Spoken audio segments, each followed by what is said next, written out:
What's up, Homeworlders? We're back for another Magic the Yappening podcast. Today we're going to be looking at some of the cards from the upcoming Marvel Superhero set. This is including both things from the main set as well as all the things from Jumpstart and Commander. We basically have a quick, small, little curated list of things that we thought were talk worthy. So we're going to go through those relatively quickly and put them on a scale. We have a variety of different opinions coming in here. I've done a lot of research on what's coming out and what they can do with. Matt's kind of got a middle of the ground. He's taken a look at it, thought about some things. I read the list. You read the list. And TK is going in pretty much blind. So we're going to get some blind reactions as to what some of these cards are. We're looking at 5 different categories here. The top one being Insane. It's basically a new Magic staple or something that gives a lot of power to a particular strategy that's almost always an auto-include. Staples meaning that it's something you're going to see in a lot of decks. Basically, whenever you're seeing like that color combination, you have a very high likelihood of seeing it, particularly if it synergizes well with a certain strategy. Next one after that is Solid. It's just a fundamentally good card. While not in every deck will appear in a lot of decks due to its general value or high impact or how it boosts its archetype. So like if there's a really good discard card, it's going to get played in a lot of discard decks. Our third tier is Potential. It's cards that are either underrated for what they do, will likely be included in particular archetypes or give boosts to very specific commanders, but maybe not necessarily outside of that too much. The next category is Overrated, which is not necessarily a bad card, but is generally overvalued, overhyped, or could be considered a noob trap. Might be overrepresented on EDH rec for a little while, but is just going to kind of fade into obscurity as time goes on. And the last tier is Dog Shit. It is what it is. The card's bad. It doesn't have a home. It's bad. It's just dog shit. It's only on this list for some sort of notoriety, whatever that may be. Yep. Like a face commander. Yeah, like a face commander. There's some of those in here. There are. First one is Ancestral Communion. When you cast the spell while you control your commander, copy the spell. You may choose a new target for the copy. Return permanent card from your graveyard to your hand. Costs 1 and a green. It's a sorcery. Ew. This is fucking awesome. Yeah, this is a banger. That's really good. This card's really good. Any deck you would run like a Noxious Revival, I feel like you would run this because it's like 2 Noxious Revivals in one card. Yeah, it's very similar to like any deck that I would say plays Eternal Witness. While I can't grab like instants and sorceries, but like it's a 2-for-1 for 2 mana if you control your commander. Yeah, it's already a 1-for-1 if you don't. Like I think this card is great. It's the same cost as Regrowth with just so many more upsides. I wouldn't call it insane. I don't think it's necessarily going to go everywhere, but this is definitely a solid card all around, 100%. I'm leaning towards the upper end, either a 4 or a 5, solid or insane. I give it solid. I think it's solid. I think it's solid as well. Archnemesis. Banger. This card is always in effect whenever I play against my friends that don't come on the channel. Banger card. For those who don't know, it is blue, black, and 1. It is enchantment aura that can enchant an opponent. And whenever you attack enchanted player, that player loses 2 life. You draw a card and gain 2 life. And whenever a player attacks you, you may attach that aura to this player. This is a good hater card. I love it. Yeah. I think this card is awesome. I wouldn't say this is like a new staple or anything, but for like any deck that just likes to attack, this is fantastic. I want it for Scriv, but I can't have it. This would be fun to put in a brawl deck. Oh, I want this for like a Ravine deck. That's what I'm saying. Yeah. It's great. It's a great card, but I mean, I wish it would have had Scriv, as I said. But dude, thing's awesome. Just like, oh, you mess with me. I'll mess with you. You want to fuck on me? That's what I was. Yeah. I don't know if it doesn't really go in everything, but like this is an all-star in the decks that great little draw engine for aggro decks. Oh yeah, anything that draws you cards is definitely like top 3 of these tiers. Arc Reactor. This is just what's that card? We'll start off. It's a 5 mana artifact that has improvise. You can tap artifacts to help pay for it. It enters tapped and it taps for 3. People have been talking about this card, and I'll be honest, I don't know why. This is just worse Thran Dynamo. Yeah, Thran Dynamo. That's what I was looking for. Like, and the enters tapped kills it. It's so bad. Yeah. Like we're not getting on. Drop it early because of the improvise, but not much, right? So like even Yeah. if I go like turn 1, let's say I play like a dumbass artifact like Scrab and Claws. Like turn 2, play like a mana rock. Shit, even if you're playing the Moxes. Oh wait, no. Like at best, I'm still only playing this on turn like 3, right? Yeah. Which is when if you ramped 1, you could play a Thran Dynamo anyway. Yeah, but that doubles your mana. So does Thran Dynamo. That's true. Like this card is oh my god. 5's expensive. This card's so bad. Like, I don't like it. This card needed to cost like 4 for me to even consider it. I agree. Because like Warren Power Stone enters tapped for 2, and costs 3. Like I would rather play that every time. There's 4 words on here that ruin the entire card for me. Card intercept. Yeah. Avion's here now. I probably just did a jump cut. We're talking about Arc Reactor. What are your thoughts on this? Let me read it. I see imprint already. Yeah. Oh, improvise. I lied. It wasn't imprint. All right. Help you cast a spell. I love improvise.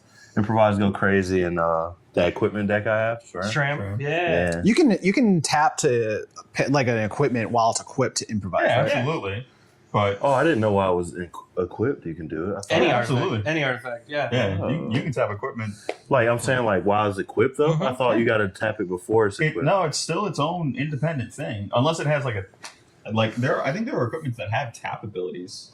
There's got to be at least one. Here does something? That gives Yeah. a tap ability.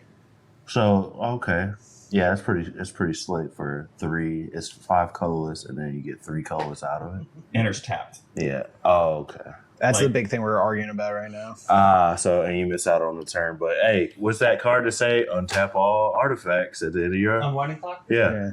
Just play Thran Dynamo, man. This card is bad. Yeah.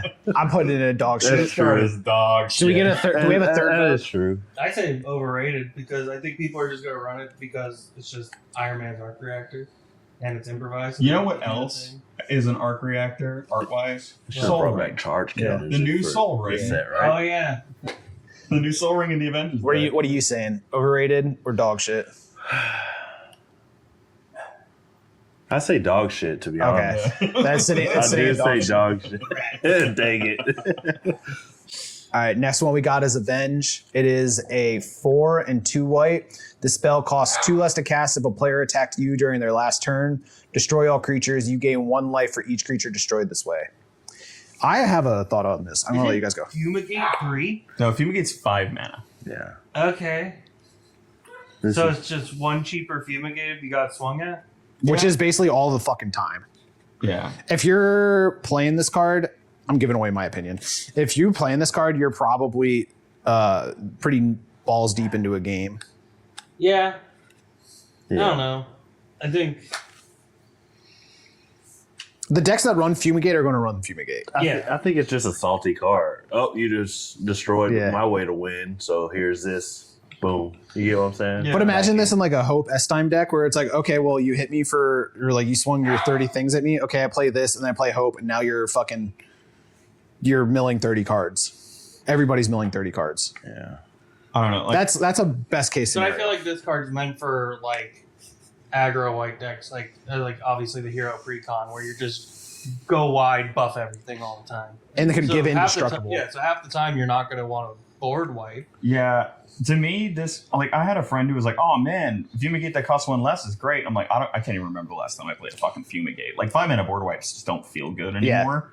So I'm like, why would I ever take this card over Wrath of God or like Winds of Abandon? I mean, but it also, if you go wide, successfully go wide, it is sorcery speed. But I don't want to blow my own stuff. if your life is low enough, you probably would.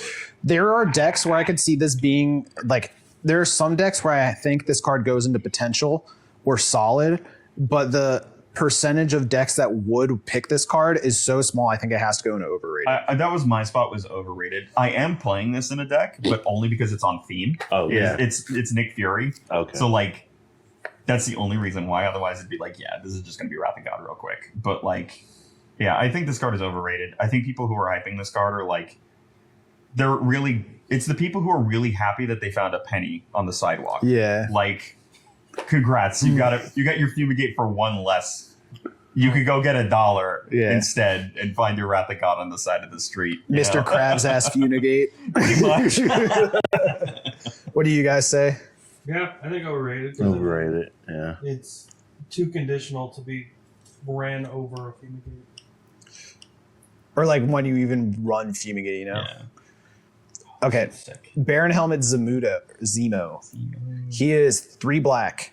He is a 3/3. He says, whenever you cast a black spell from your hand, Baron Helmut Zemo. I keep wanting to say Zemudo. Zemo connives. And then he has Boast, which we've seen in that. It was originally in Kaldheim, Yeah. but it says you can activate it anytime as long as this creature has attacked this turn. Exile any number of black cards from your graveyard with 15 or more black mana symbols among them. Copy. Oh, that's its activated ability? Yeah. Colon. Copy those exiled cards. You may cast up to 3 of the copies without paying their mana cost. That's crazy. That's disgusting. This card's insane. That's good. This card is so good. Like, just the fact that, like, one, I can Dark Ritual this guy into play on turn 1 from the command zone, which is insane. I think I was doing the math. You can cast, like, Bird Alive, throw, like, what is it, Valgavoth, Doomsday Excruciator, and Phyrexian Obliterator in your graveyard, Oh, God. and pretty much get all 3. Yeah. Like, almost off the rip, which is insane to think about. Yeah. That's cool as fuck. Like, this card should've kept opens up a Valgavoth. lot of shit. Right. Should have kept Valgavoth. Valgavoth's good, man. Dang. This card's cool as fuck. Guys, the Bajuka bug. Yeah. He'll just set it up again, man. Like, Yeah. every time I play a black spell, I connive. True. He just fuels himself. This card is so good. I want to put this card insane. I think this might be one of the coolest and maybe one of the best mono black commanders we've seen in a long time. Yeah. I think he's cool.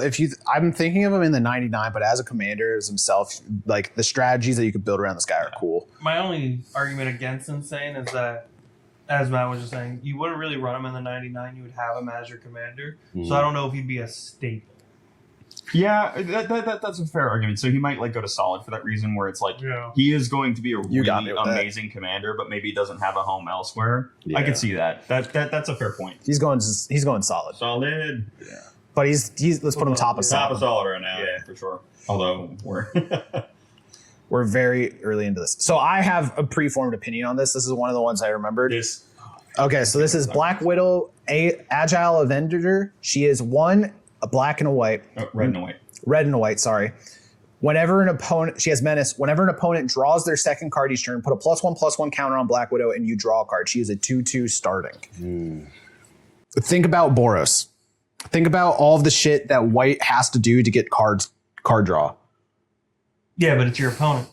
Yeah. Doesn't matter. This I think is one of the best cards from the set. If you play this on the channel in any sort of Boros sure, core deck, yeah. you're getting 3 cards pretty much every game. Yeah. This card is nuts. It is It's nuts. cheap, too. I think it literally hits the definition of insane. I think it is literally a neo staple in Boros based decks. Absolutely. Yeah. I completely agree. I can because agree with that. it's even if it said it didn't put a +1/+1 counter on her, I would still agree. The fact that she gets bigger on top of that as a menace attacker, this card is nuts. Like, this is probably the best card out of that precon And it's by a a, wide margin. it's a human, so it can also go in Winota. Oh, true. Yeah. Yeah, this card is insane. Okay. This card's ceiling is Yeah, I'm ridiculous. fine with that. Do you got anything else to add? Because No. I'm pretty set on putting this in insane, dude. Yeah, this is a same. fucking good card. This next one, TK, you want to talk about? Dog shit. Bruce Banner. Oh, the whole they did him dirty, right? No, they did me dirty. These two. I think this- Specifically him. I think Watch this, our latest Marvel video. you know the premise of it. Okay. You'll know the premise just from reading the title. So Bruce Banner is 1 blue. He has pay XX and tap, draw X cards, activate only as a sorcery, and then pay 2 red, 2 green, transform Bruce Banner, activate only as a sorcery. It becomes the Hulk. I'm not even going to read the stats on Bruce Banner. He has reach, trample. He's an 8/8. And then he has enrage. Whenever the Incredible Hulk is dealt damage, put a +1/+1 counter on him. If he's attacking, untap him. There is an additional combat phase after this. That's nasty. It's disgusting, but Yeah. your friends won't let you play it. Your friends won't let you do your thing. Get killed on sight type. Yeah. He is very much so a kill on sight commander. This card probably, or like this deck probably fucks in bracket 4 when you can run all the free counter spells and to prevent people from destroying this. Solid. He 2-card combo so easy. I was gonna put this in solid because like as a commander he's insane, but I think it's the Zemo problem. I don't see him elsewhere. Yeah. Aside from the command zone. You could you can't run him in Indoraptor. You can't run him in Weta. Yeah, like because he's 3 colors Eshki. Because technically. he's blue. That's what kills him. There's a lot of really weird things, but like I think as a commander, he is such a massive threat, no matter what time the game is. Because like the thing that didn't even cross my mind when you were playing, a little bit of a spoiler for the gameplay, is that you just kept casting him on the Bruce Banner side, and I was like, all right, I'm gonna flip him for 6. Yeah. Like which is really really good to basically evade commander attacks for a turn. Like, and that caught me off guard. I was like, oh crap, I really just have to kill this guy like 10 times before he's unplayable. Yeah. Because imagine playing him and then you flip him and it's like he still has to sit around. He doesn't have haste. I mean, you're playing red, right? So you could run Rhythm of the Wild or whatever. Yeah. But yeah, I think the only thing is like his front side to me does feel a little worthless because his card draw is sorcery speed and it's under rate, right? Like I'm paying 4 for 2, which like 3 for 2 is the standard going rate. yeah. And I get that it's on a body, but like the fact that it's sorcery speed just kills all my buzz. I'm on some fucking token, like clue token type equivalencies where it's like if I'm paying more than 2 per card, it's bad. That's my Yeah. You know, and clue tokens are different because they're like generated for free. Yeah. Whereas, like, I don't know. The front's like whatever. The backside's so good though that it doesn't matter. And the fact that you get access to blue in a commander that wants to protect itself. yeah. I think this is solid. I think it's pretty much only ever going to be a commander, but it's such a solid commander that it doesn't matter. It's in solid colors. I think that like this deck is really good in like a bracket 4 when you could put all the protection pieces you need around him. Watch the video. That's all I'm going to say on it. Mm-hmm. I'm down with him in solid, but I don't think he's Bottom of solid. Yeah, I think he's bottom of solid. Commander only. He's low in the game. He's low key potential, man. All right, we got Captain America, team leader. He's red, white, and blue. He's a legendary creature, human soldier hero. Whenever another hero you control enters, it gains vigilance and haste. Put a +1/+1 counter on that hero and put a +1/+1 on Captain America. He is a 3/3 starting. Vanilla aside from his ability. I don't think it matters. I think potential. No, I think this card is so solid. Like, if you got to think about where this deck goes. This is only ever going to be used in Hero Tribal. Yeah, but for Hero Tribal, I don't want anything else. I think this will forever be the best Hero Tribal commander Nick Fury? ever.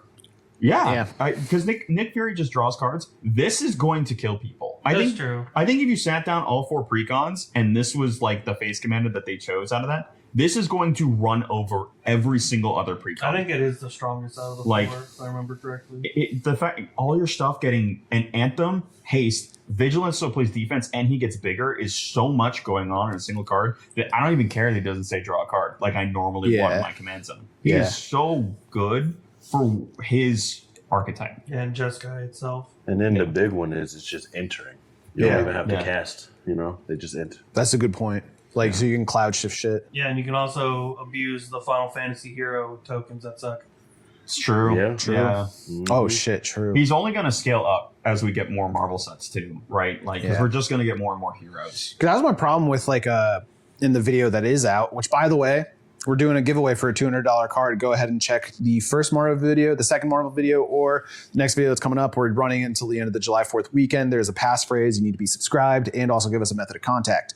Anyways, I am a big fan of, I think the card, like when you play your bombs, which I'm assuming you're playing a hero bomb, when you're playing your bombs, they need to attack that turn if necessary, or they need to be able to defend for you. And the fact that like the card off rip can do both is so good. I think that just makes it really sets up other cards around him. I'm not necessarily a fan of the card as itself, but if there were good heroes around him, I think it's good. You mean like Black Widow? Yeah, like Black Widow. You can't play Black Widow in this. Yeah. They're in the same deck. They're both in the same. Wait, so it gets Vigilance, Haste, Menace, and then it comes in as a 4/4? Yeah. And it draws you Well, it cards. comes in as a 3/3 with Menace, but as soon as someone else draws a card, yeah, it's a 4. No, I think Captain America is very solid. Yeah, this is solid. I think it's above Bruce Banner. I think it might even be above the Noxious Revival Guard. I would not because he's more narrow. I think the Ancestral Communion is just so universal, you know? Yeah. Ooh, yeah, this one's fun. Captain Marvel, Brie Larson, shooting star. She is 5, 2 white, a flying 6/6. Says whenever she enters or attacks, exile to one target creature. That creature's controller gains life equal to its power. Whenever a creature other than Captain Marvel is exiled from the battlefield, you gain life equal to its power. So this is Solitude without Evoke and Flash, and better. Yeah, because it's also on attack. So like to me, I just saw this, and it brings me back to like Angel of Serenity, which like when it enters, you can exile 3 things from other stuff. But the fact that this is like every time she attacks, you Swords to Plowshare or something, and you get the life too. Yeah. Like really put it on my radar. I was like, this card's good. Like, Yeah. it does not belong everywhere. It is an expensive card. Don't get me wrong. Like I'm still playing Apex Avenger in my Nick Fury deck over this. Yeah. But this card still is like one of those things that I wanted to keep my radar on, because if this came down with haste, I think this card is a powerhouse. This would be nuts in like an Ishin deck. Yeah. Yeah. I mean, there's a reason it's in the Heroes deck too. Yeah. No, this isn't. This is a jumpstart card. Oh, is it? Yeah. It's kind of crazy because it's like, They have to, the jumpstart symbol and the commander symbol are the same thing. Oh, Yeah. because weird. Yes, it enters. is. So it's like, so let's think about it. If you effectively, the first paragraph is it's a path to exile, or no, not path to exile, swords to plowshare. Swords to plowshares on a stick. So let's take one off. So she is a 6 mana flying 6/6 that lets you gain the life from the Swords to Plowshares, and then she gets it again when she attacks. Yeah. So it's a repeatable Swords to Plowshares. So how many attacks you realistically think you're getting off of this thing? 2, 3?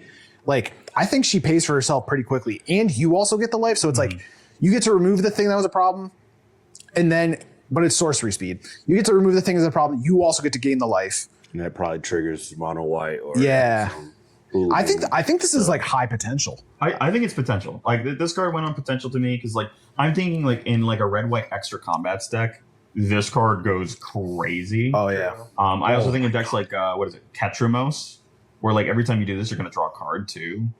It feels so good. Like I feel like out of 7 drops, this maybe not makes the cut in some of my things, but there are definitely decks where I would want this. Avacyn is one more, Avacyn is one more.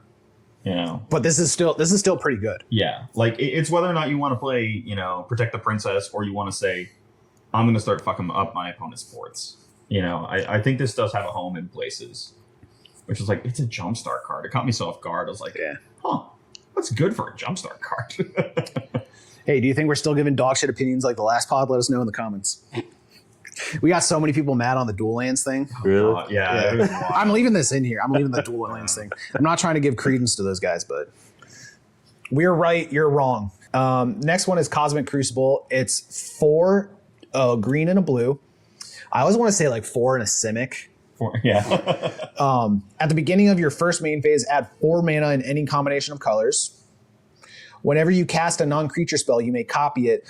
You may choose new targets for the copy. Do this only once each turn. This is dog shit. Yeah. Yeah. I think so. I would too. say it's overrated. Talk to me. TK, Six TK, what's my favorite card? A lot of them. What's my favorite Is It card?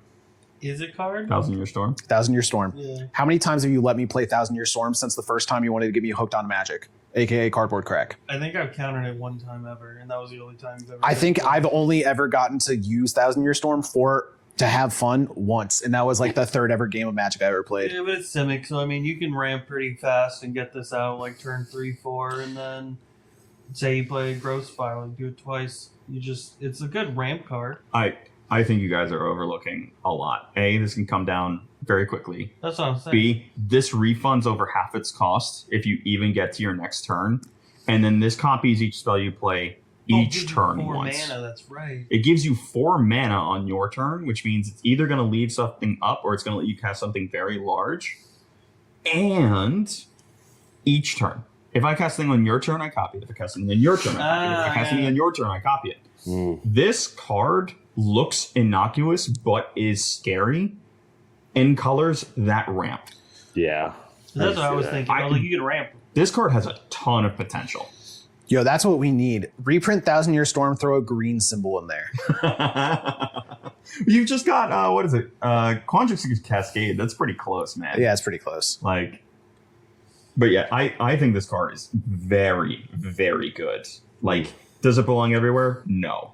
But will this go in places? Yeah. I'm saying bottleman potential, just because like if this touches down, for all the times that I've been shot down from playing my 1,000-Year Storm. I don't know. Think about how long Abe got to keep a Zendikar Resurgent. True. Right? And also, casting Zendikar Resurgent into this means you get 2 of them. True. That's like, think about the math on that, right? So like this comes down on your 6 mana turn. You play Zendikar Resurgent on your 7 with 4 mana from this and 3. Even if you didn't play a land, you now have 9 mana. And every time you cast a creature, you draw 2 cards. That's gross. That is gross. So If you legendary, you can copy it. if you hate paying taxes, play Simic. And And then don't pay the Ristic or the Smothering Tithe. That's the Matt Bowen way. I would say it goes above Bree.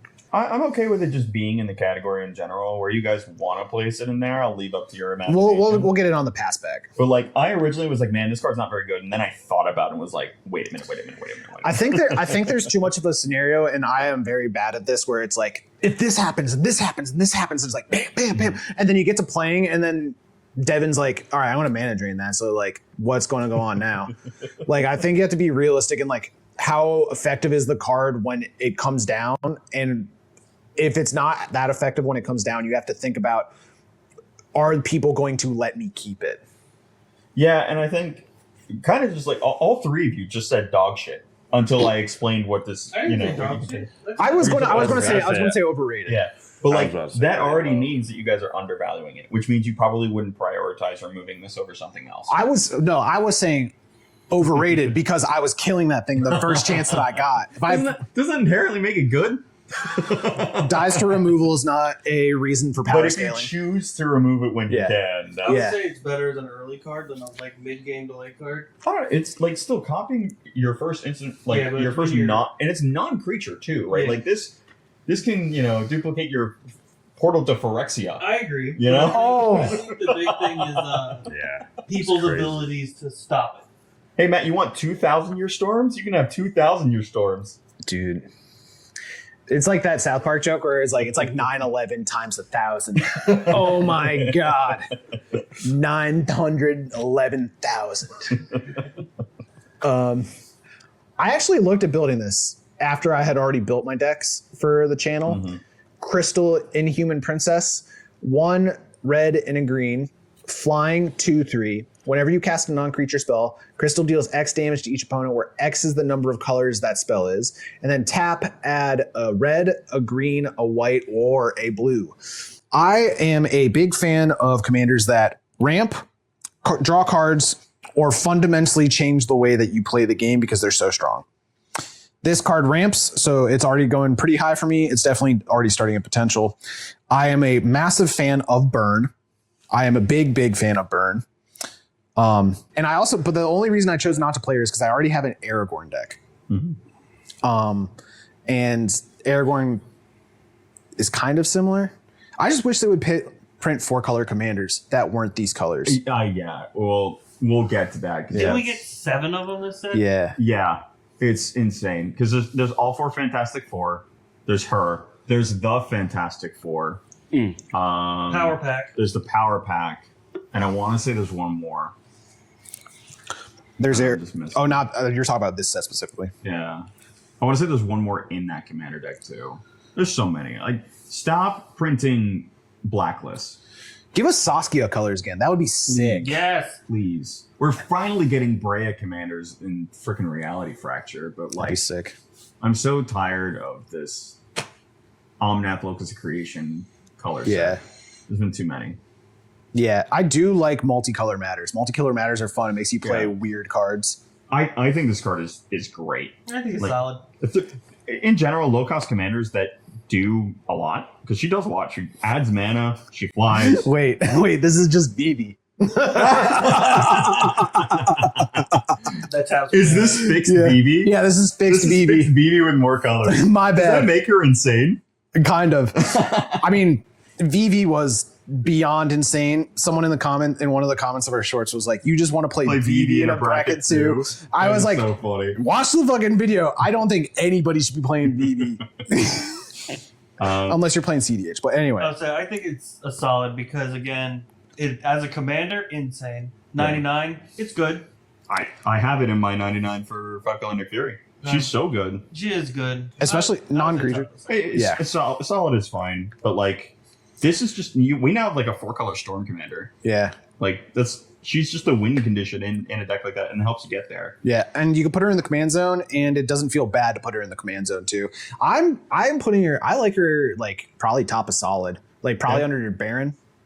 And honestly, if you're buying that Fantastic Four precon, just play this as your commander. The Fantastic Four all suck. This is actually the best legend in that deck. All right, we got Daredevil, Man Without Fear. I wish Abe was here to talk about him. Yeah, I am just going to reiterate what I said in the video. I personally, in a 1v1 duel, put me in the octagon with Daredevil, I will kill him. This dude is a pussy. All it takes is one really loud, like, bro to join Discord and not have fucked with the soundboard settings, and I'm low diffing him. Easy. Anyway. The disrespect of my mans right now is crazy. He is Man's two. biggest weakness is a stapler. Yeah, literally. He's two. Stapler in the hands of Bullseye is different from a stapler, okay? Still a stapler.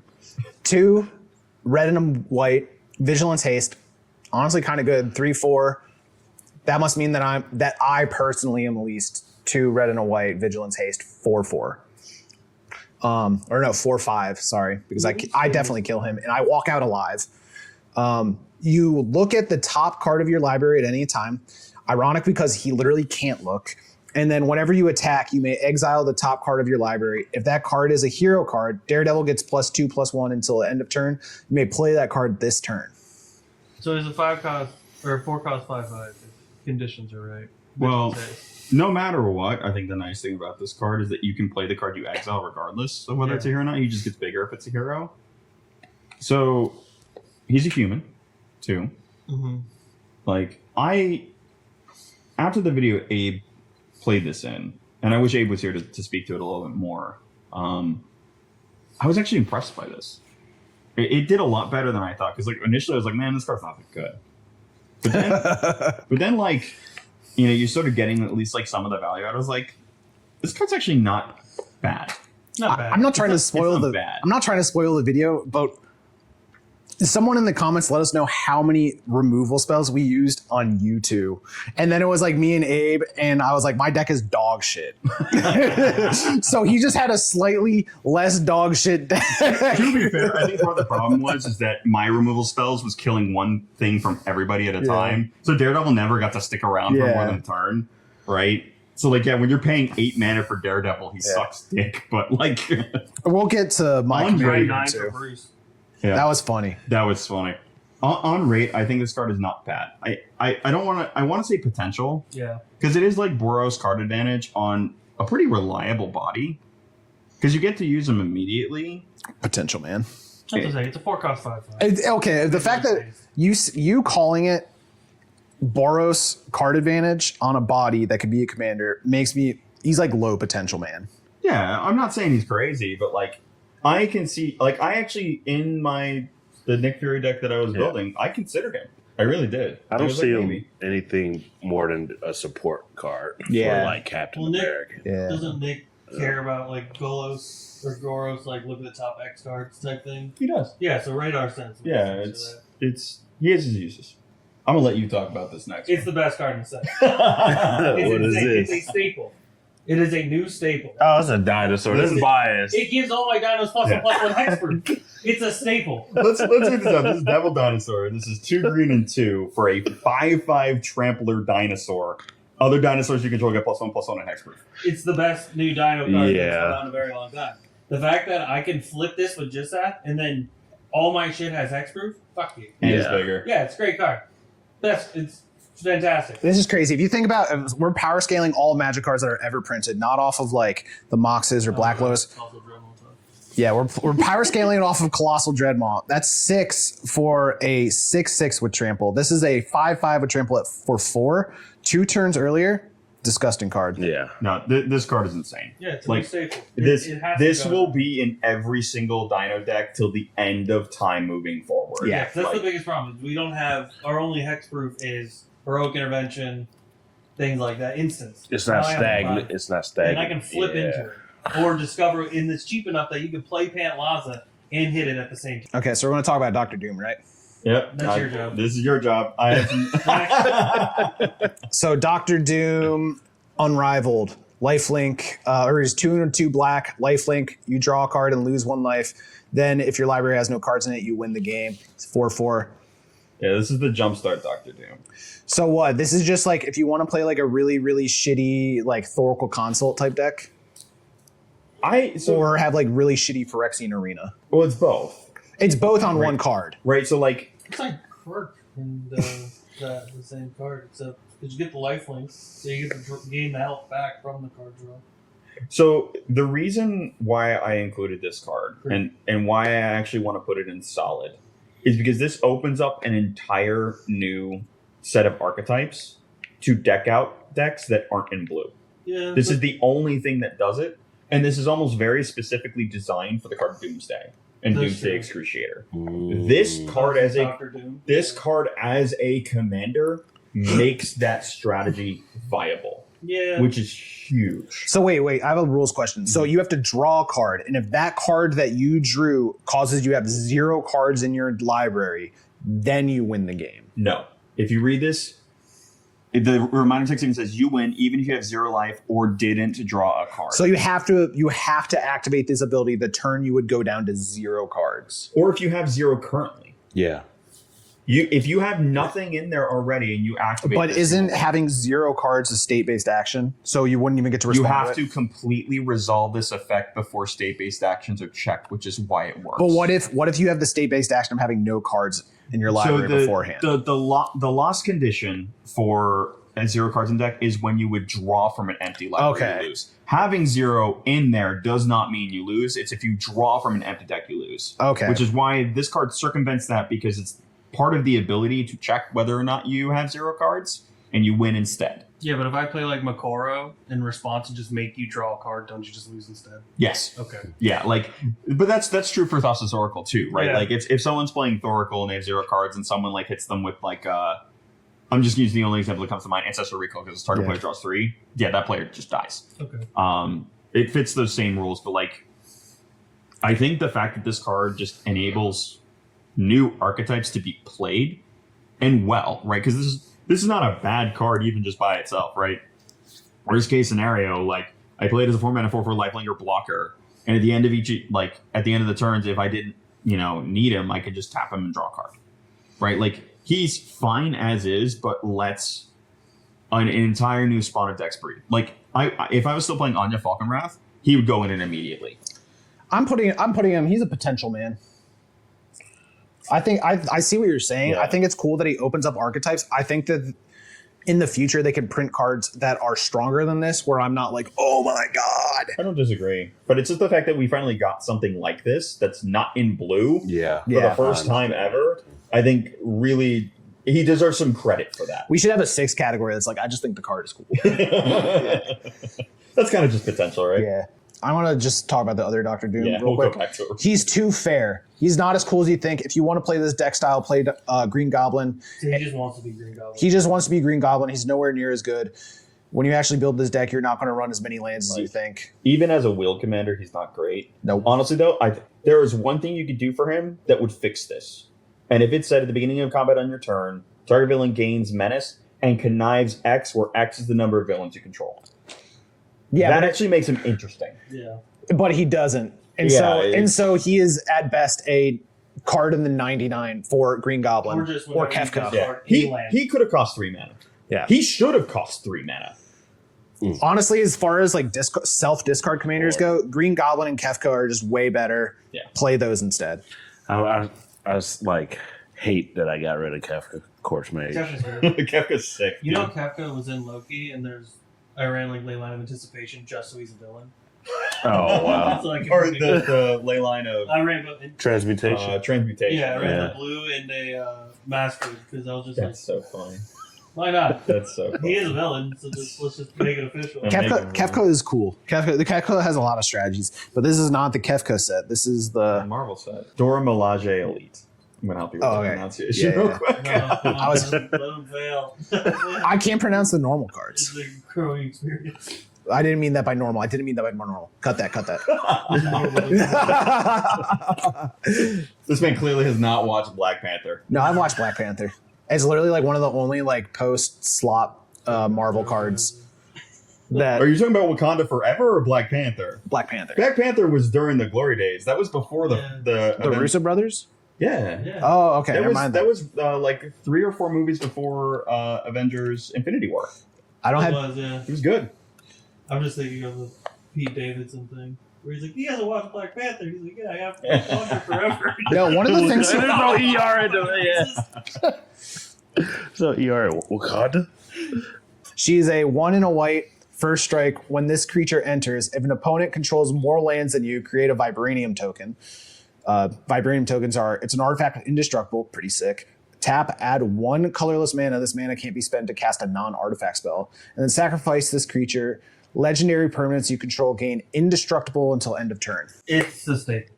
Yes. And the reason why is because I think this card fixes what land tax, Knight of the Orchard Watch, or whatever it's called, and Archnemesis map don't do, which is this still keeps your land count the same.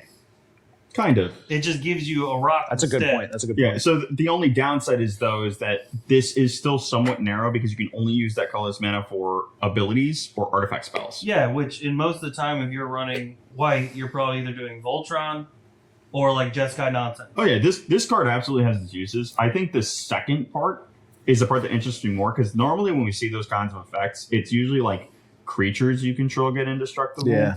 Or like legendary creatures you control. And the fact that this is legendary permanence, Yeah. meaning it protects things like Great Henge, or it can protect your Gaia's Cradle from a wasteland. Like, this card gains a lot more utility on top of the fact that it's like semi-ramp. And it is ramp in the decks that want to use it. I'm not going to put this in insane. I don't think this is a new staple, but I think there are a lot of decks that are going to want it. I want to put it in solid. Yeah, I think it's top of solid. In my mind, it's like heroic intervention while being a better card. This does that and also ramps you. Those do first striker. Like, Yeah. That's not irrelevant. Yeah. I like the fact that it fixes land tax. Yeah. And it's cheap. It's funny that like that's how white has to ramp is like you got to run like all the fucking bounce lands, so you're technically down on lands. I'm down with putting it in your top of solid. I don't think it beats. Oh wait, wrong window. I don't think it beats Baron. No. I think it goes there. Yeah, I would put Crystal above it. I think Crystal's a much more insane card. So, all right, Fang Foom, the Soy Jack card. Insane staple. It forged the path for land destruction decks. no. Yeah, great card. This card is a noob trap. It's a great card. This card is not good. This card is overrated as hell. No, it's great. 2 red, flying 3/5. Whenever you cast an instant or sorcery spell that targets an artifact or land, copy that spell. You may choose new targets for the copy. Put 2 +1/+1s on Fang Foom. This is baby's first land destruction deck. It is great. In the 99, dog shit. Commander, hell yeah. Not even as a commander. Like, I literally was looking through EDH rec, and everybody was just all on these like single target land destruction cards that don't draw you anything, which is just now a deck that does nothing with its commander and like doubles up on what it's trying to do, but doesn't even hit all the players in the game. Like this, the more interesting part about this card is that it can copy things that target artifacts. Yeah. That is the better part of it, but nobody's doing that. This card is so overrated. It's such a noob trap. Nah, it's so good. It's flying because the card Sundering Explosion. That card's so good. It's just it's a gimmick. It is a gimmick deck. Yeah. This is not a real Magic. I can see you making a good version of this deck. I don't think you play it past 2 or 3 games. No. I think you're like, this is actually kind of boring. I think this gets so old so fast. I don't think it's actually that powerful. Think about how much more fun it is to gamble in these colors. I need you to think Trust me, I built Clive, I know. I need you to think about this too. This can't be played in anything but bracket 4. This is not a bracket 4 level commander. Right? This is not good. We're actually the demons that they're talking about in fucking the comment section of the last pod, where like we just want to play bracket 4 and bracket 2, so this is our way to skirting around it. We just want to pub stomp at our locals because we have nothing better going on in our lives. Or you're on a quest for revenge. Yeah. this Honestly- is baby's first land destruction deck. I would be much cooler with this if the third deck you make, the salty deck, is this, and you're just coming after my lands. I'd be much more happy with that than fucking Baral Chief of Compliance. I would, sitting across the table, I'd rather see this than Brawl because at least you're doing something funny instead of just being like hee ha. But it's still just a gimmick deck. I think it's not dog shit. It's just overrated. I'm putting it like, at bottom. I Overrated. I think it's a little. It's a dog joke shit. deck. I just think of the orc from Lord of the Rings, like land destruction's back on the menus, boys. I also can't stop seeing the Yeah. had two. Let's say this one. Hatut Zaraze, Strike Force. I think the art's cool. It's 3 in a white, 2/2. Whenever you cast the spell, copy it for each time you cast your commander from the command zone. When this creature enters, destroy up to one target artifact or enchantment. So it's Witch Enchanter, kind of. That can't be flipped into a land. Yeah, it's closer to like Druid of Purification, which destroys like one, like lets everybody pick one thing. But like I just look at it like this is like a Return to Dust on a body because like you probably played your commander by the time you're playing this.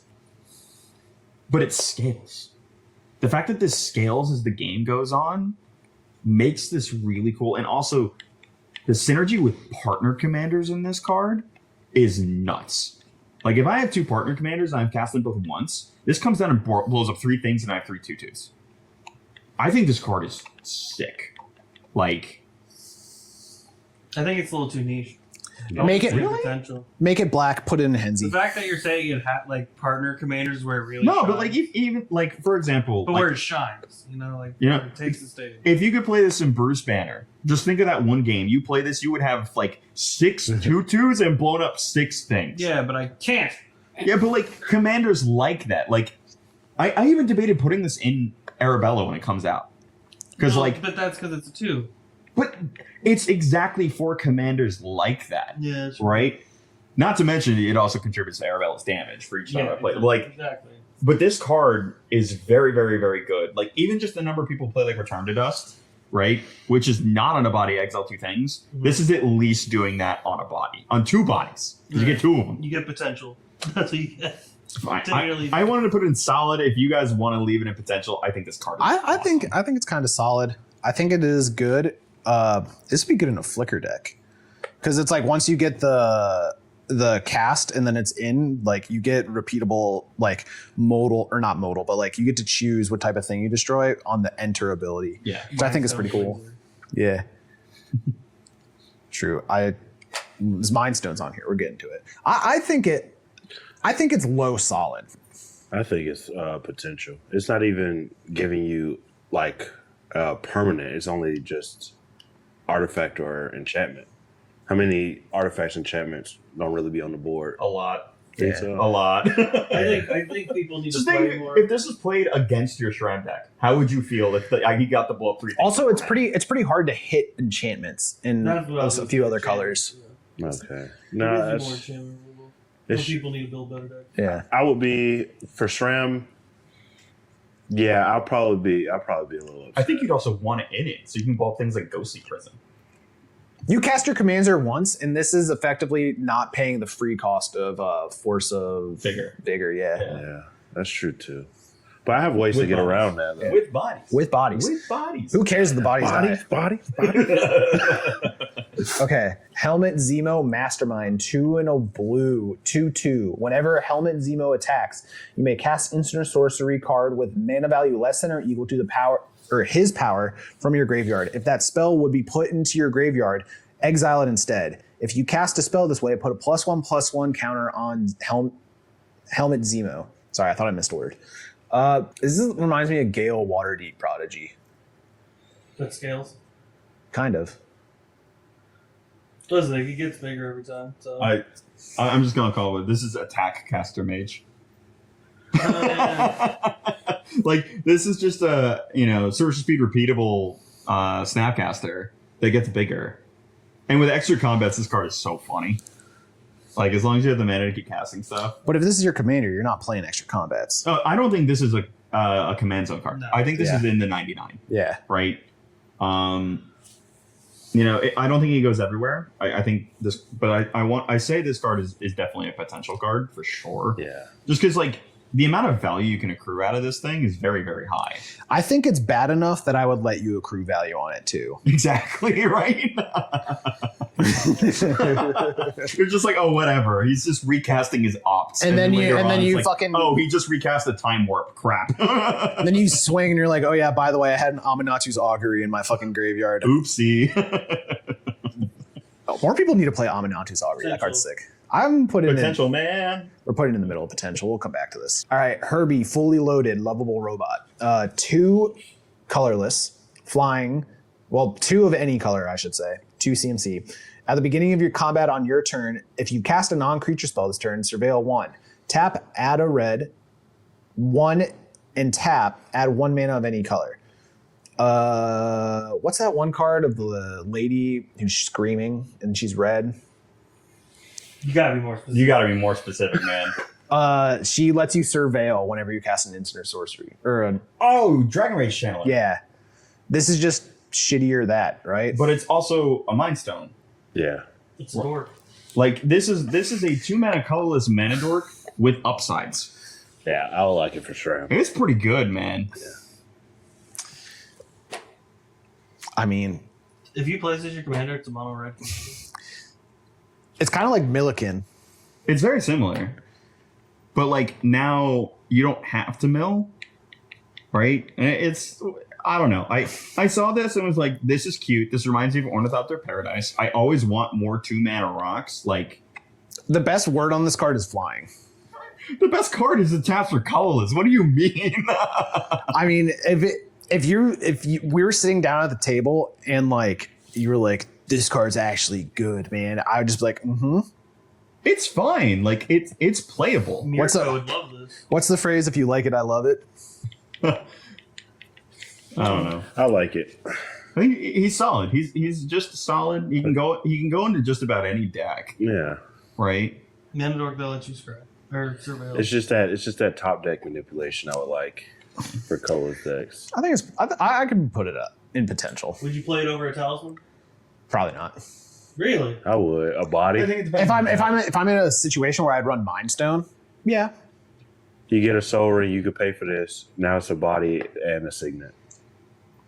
Yeah, and you can start chipping away with that 1 damage. Hey, man. Sometimes that's what's gonna get you. What is he? What's his typing? Robot what? Robot Scout. Okay. So, like, typings are not that great. Oh, Yeah. Heroic Feast. That's a double-decker sandwich that boy's eating. Holy shit. That's the thing. 2 and a green. When this enchantment enters, create a food token. Whenever you gain life, choose up to that many target creatures you control. Put +1/+1 counter on them. Oh, the fucking Frodo and Sam players are feasting. Or Aerith. I mean, I was just gonna say this is just another thing that wins the game with Spike Feeder. True. Like, and it pumps the team indefinitely because you gain 2. So you can put it back on Spike Feeder and something else. This Like, is high key insane because I feel like every time you're like, oh, a food token card, whatever, it kind of sucks. And then you like look at a food token list and you're like, holy fuck. yeah, I think this just the fact that this is just another like Heliod or what is it, Destined White Mage, but with like the ability to go wide, I think is just so nuts. I think every deck that, like, not every deck cares about food tokens, but the decks that care about food tokens are looking for cards to take out to put this in. Absolutely. Oh, it's already going Canaris. Yeah. It was like zero hesitation. Yeah. Okay, so I think the Hidden Lair is the next one, but we're doing the entire land Yes, suite, this is right? the entire land cycle.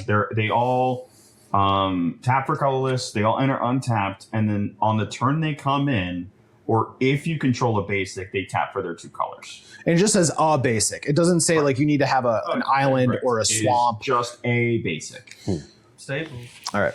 I hate to keep bringing this up. This is functionally a duel. It's pretty close. It's functionally a duel, especially in colors that can't go fetch for a forest or just any named type of land. Yeah, like if you don't have a fetch land mana base, this is very, very, very good. Yeah. And even if you do have fetch lands, this is still good. It's a good draw. Something Yeah. to draw into. This is the only decks that I don't see this being good in are bracket 5 decks. I wouldn't. Bracket 4 usually has fetch land mana bases, which are generally significantly stronger than. But it requires you to have a basic. Very few CDH decks run basics. It's true, but like I think some bracket 4s do, right? Like Oh yeah, I mean we don't even know what the fuck goes on in bracket It's 4 true. as We don't know by what the bracket 4 comments. even means anymore. But yeah, these are very good. This is a Neo staple. It's better than a lot of the lanes that we have been Yeah. getting.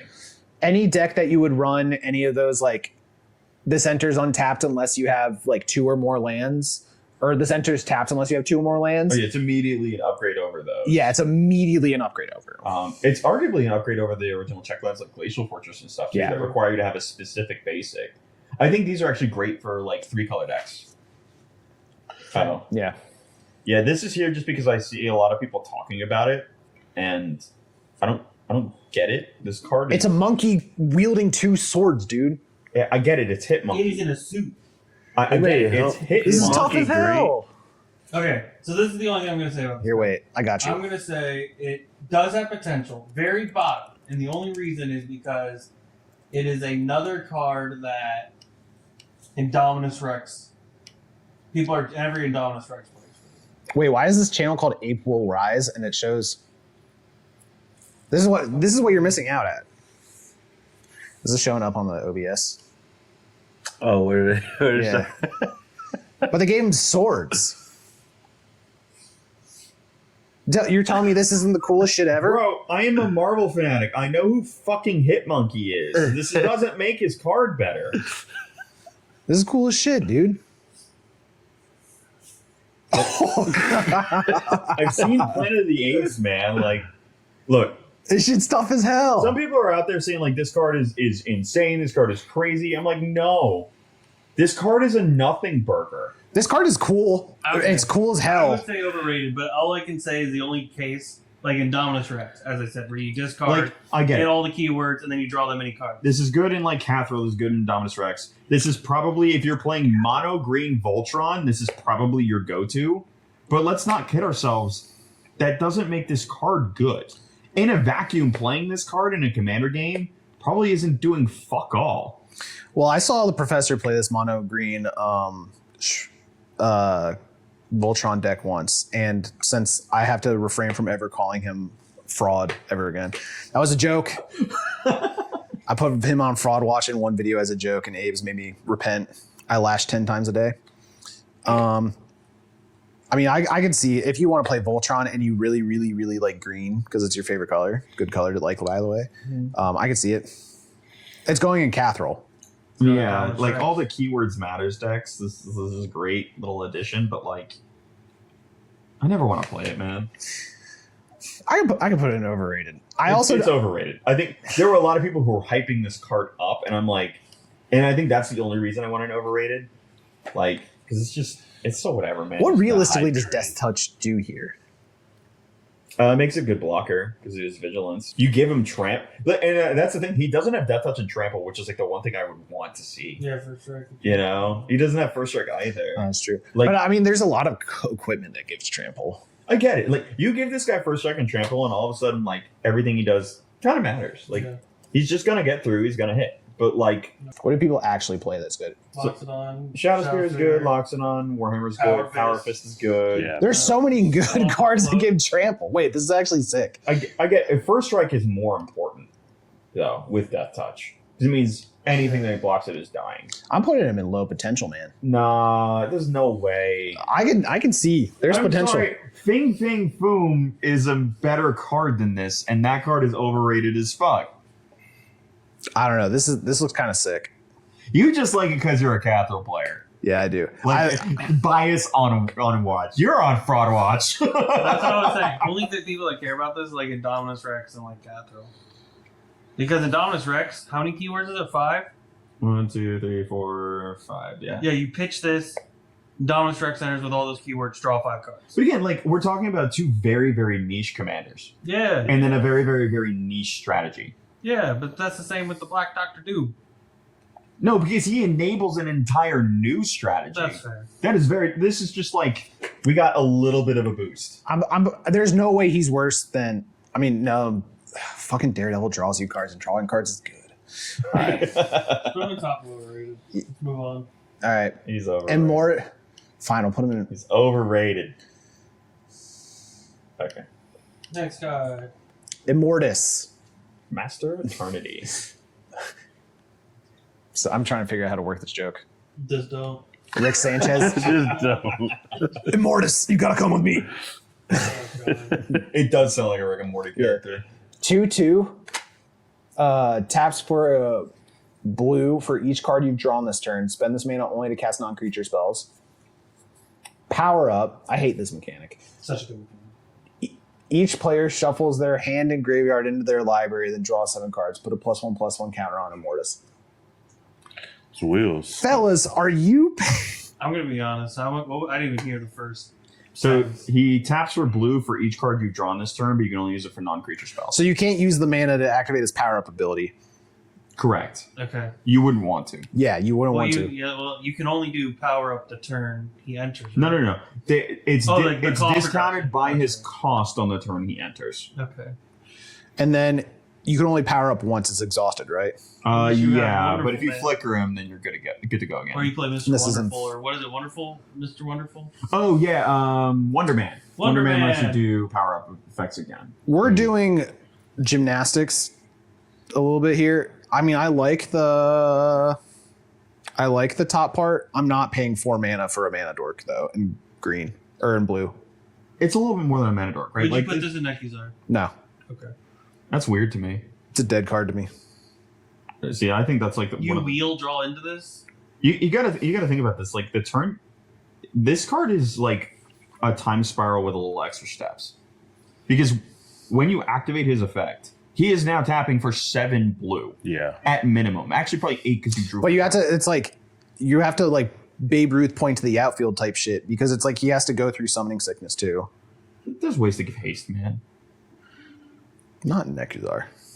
Not in the wheels decks that I've seen. Frostcliff Siege. Maybe in like, like other wheel blue decks is like Nekuzar, Nekizar is Grixis. what's that Okay. what's that one commander that I played that we had to scrap a whole video There's for? so much Because I haste didn't read in them. Nekuzar, though.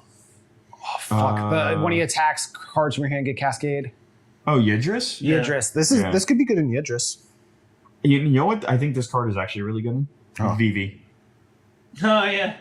I mean, you could put fucking the most dog shit cards you own in your draft shaft when you're like high on meth, and VV would still be good. Yeah, but like I think in general this card it reminds me of Kaidel, which is already a decent card as a partner commander, and the fact that it has a time reversal on its body that it fuels its first ability just gives it a lot of potential. Potential lowest. I think this is below Daredevil, and I think I could kill Daredevil with a fucking Brick. with a shovel. I don't know. I think this card has a pretty high ceiling. I think that the turn that this card goes off is probably going to be a pretty insane turn for the person who uses it, right? I'm not saying because the Nekizar, this just lets you do shit. It's just one extra like line of free shit.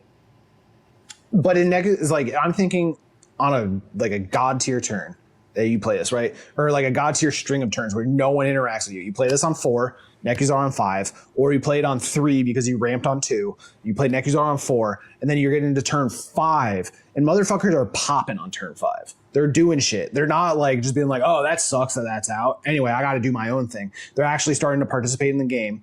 Like you're wheeling, you're getting a wheel, tapping, and then you can't spend this money to activate this other wheel.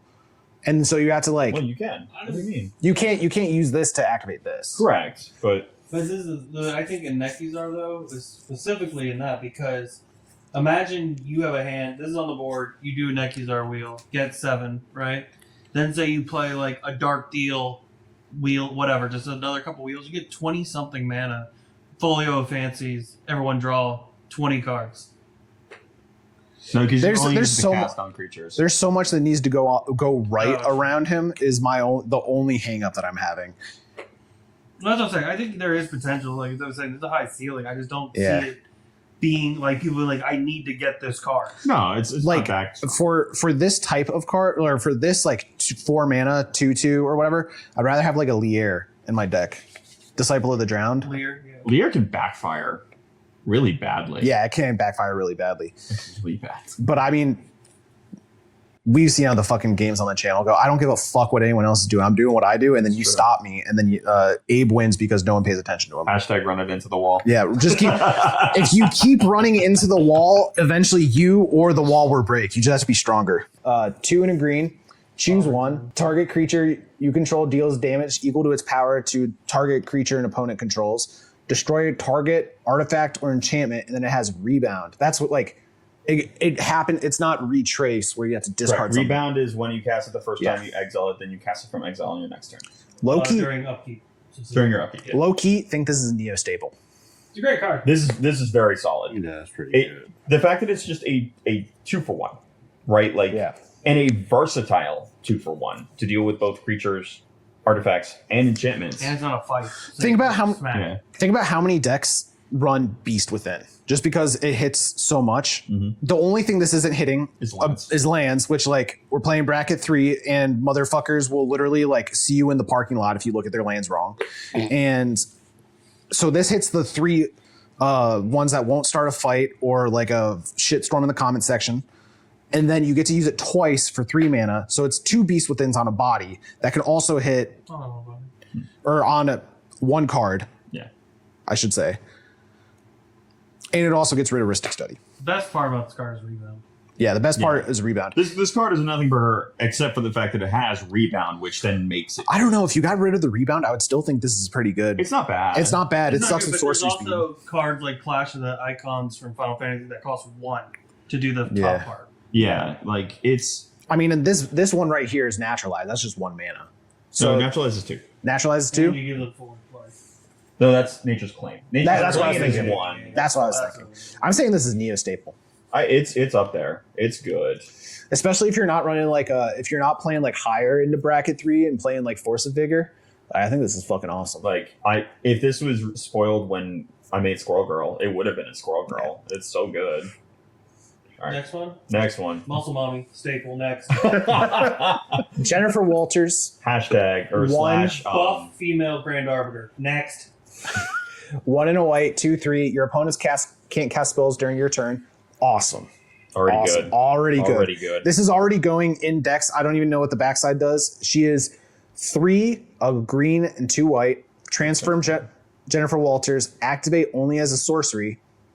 Reach Trample. Opponents can't cast spells during your turn. Still awesome. Great card. Buff Grand Arbiter. Whenever a creature you control is dealt damage, you may have the Sensational She-Hulk deal that much damage to any target. Do this only once each turn. Remember Dragon Lord Jamoka? Yeah, this card just eclipses the shit out of it. Yeah, 100%. Dragon Lord Jamoka used to be $50. And now I think they started printing it in pre-cons. But the fact that people were willing to pay $50 for your opponents can't cast spells during your turn back in 2020. Yeah. This card is neat. I think it might be I didn't think we would see a world where both Voice of Victory and Dragon Lord Jamoka got power crept at the same time. Yeah. But the backside effects to just if you hit any of my shit, I'm gonna hit whatever I want is already crazy. On top of the fact that it gives the most relevant line of Voice of Victory on the front side. Yep. On a better body. Yeah. And it's the same cost as Voice of Victory. It's gross. And the same cost on the backside as Dragon Lord Jamoka. She's so good. She's so good. King Solomon's Frogs. He's doing the 6/7. God damn it. 3 and a white. Flash. Okay. Let's see what's going on. When King Solomon's Frogs enter, if you cast it for each opponent, exile up to 1 target permanent that player controls with mana value 3 or greater. For each permanent exiled this way, its controller draws a card. And then 3 tap, exile King Solomon's Frogs, you become the monarch. It's like Bronzebeak Forger. This card is sick as shit. This card's sick as shit. It's cool, but that's Bronzebeak's awesome. Enters exile 1 thing from each person. Yeah, I don't even care that it gives the card. The fact that it's a 4-mana artifact that when it comes down, gets rid of 3, CMC 3 or higher things, but any CMC 3 or higher things is so good. 4 mana, remove 3 things that are 3 permanents that are 3 or higher. And then you give them a card. Who cares? And then you can do this right before your turn and then keep mana up and then become the monarch on your turn and then draw a card. This is fucking sick. This is a sick card. They're giving white so much love. This is a sick card. This is definitely top of solid for me. Yeah. I don't think every deck's going to play it, but this card is going to get played. This card is super, super fucking cool. That's so cool. And it's legendary. Yeah. That's, Oh, okay. Like in Joda, this card is stupid. True.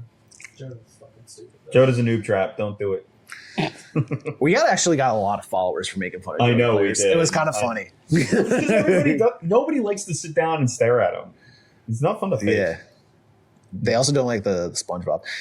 I know this is kind of an aside, but what do you think about the fact that Peter Parker is the fourth most represented character in all of Magic lore? Technically, it's not Peter Parker because it's just Spider-Man. No, there's that many Peter Parkers. There's that many Peter Really? Parkers. We got 2 more in this set through Jumpstart. It's like Jace, Chandra, fucking Liliana, then Peter Parker. Chandra first, I believe. But listen, all I'm going to say is the fact that the Spider-Man cards from this set are better than anything that came out of his dedicated set It's crazy. is crazy. Yeah, that is. No, like Miles Morales is a great card. That's not Peter Parker. Okay, yeah, sure. The Spectacular Spider-Man, the one that like you can Has 20 say, arts. yeah, that one's good. That is a good card. Yeah, but the mono red Spider-Man they made for this set is better than 99% of any card they printed. I will Dedicated. give you the red blue Spider-Man that they came out with is probably better than all the others. But I would not put the mono red one above that white one. I might have them confused, but yes, No, one of them's nuts. Yeah, so one of them is I think a 4-mana 4/4. Is it on the list? No, it's not. Damn it. When he attacks, you discard your hand and draw cards equal to the number of cards you discarded this turn. Oof. That card is good. Yeah. That card is good. Okay, well, What color we're is it? getting a little Mono too white? deep into this. I just wanted to rage bait you. I'm going to expose you as a hypocrite. What do you think about Hatsune Miku being number 12? That one's wild to me. I can't believe. What do you think about the fact that she's going to go way higher Yeah, she's once getting the like- Tristani She's getting Secret Lair like comes out? 5 more. Oh, I'm not going to stop this crusade. All the lambs count too. I'm not going to stop Oh. until Hatsune Miku is in the Gatewatch. All right. Anyway, King Chala. King T'Challa. T'Challa. Right. Say it right. You have a Disrespect. You're just outing yourself at this point. Yeah, yeah, man. You're just- We're that's on- what's gonna get us canceled. Yeah. I'm sorry. One, a white and a blue. Flash. I like stuff with Flash. Whenever a player draws their second card each turn, you draw a card. Draws cards. But it's in blue. Azorius, yeah. Yeah.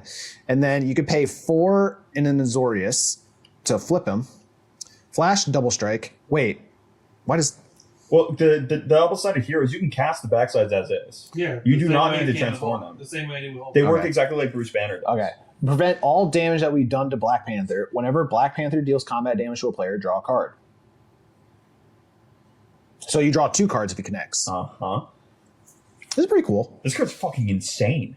Mhm. This card's fucking insane. I was surprised that they made him Azorius, right? Yeah, Selesnya. I really would have rather seen Selesnya. I think that would have been cool. But Yeah. I get the whole... Too much card draw, I guess. You know, well, I don't even think it's that. Like, I think Black Panther, if they branched out his colors, would actually be Bant. I think That's fair. that makes the I most agree. sense for him. That would be sick because Bant Commanders are fucking that's kind of the boring. disparity. You have this one, and now you can't run the Secret Lair one. I know, and the Secret Lair one's cool. Yeah. I'm down with. I think he's solid. I think this card's insane. I think this card goes in insane. I think the fact that it is a flash Punisher for my opponents drawing cards that is also versatile enough to be something that fucking smacks that they can't do anything about. They have to like do actual removal spells. doesn't die to lightning bolt. Does not die to lightning bolt. It looks like he does, but he doesn't. Doesn't die to anything in combat. Yeah. That's why Brady, baby. Like, Oh, you can run all those cards where it's like you redirect damage too, all the white cards. Yeah, Yeah, that'd be cool. dude, this guy is like the blue-white Voltron commander I've always wanted. Yeah. Like, Yeah. on top of the fact that, like, I think he's just going to get played in decks. The front side is already good. The back side is just gravy. Second best card in the set. Living Laser. Oh, this card's insane. This card 4 in a insane. red. Haste. Whenever Living Laser attacks, for each card you've discarded this turn, create a token that's a copy of Living Laser, except it's a token and isn't legendary. These tokens enter tapped and attacking.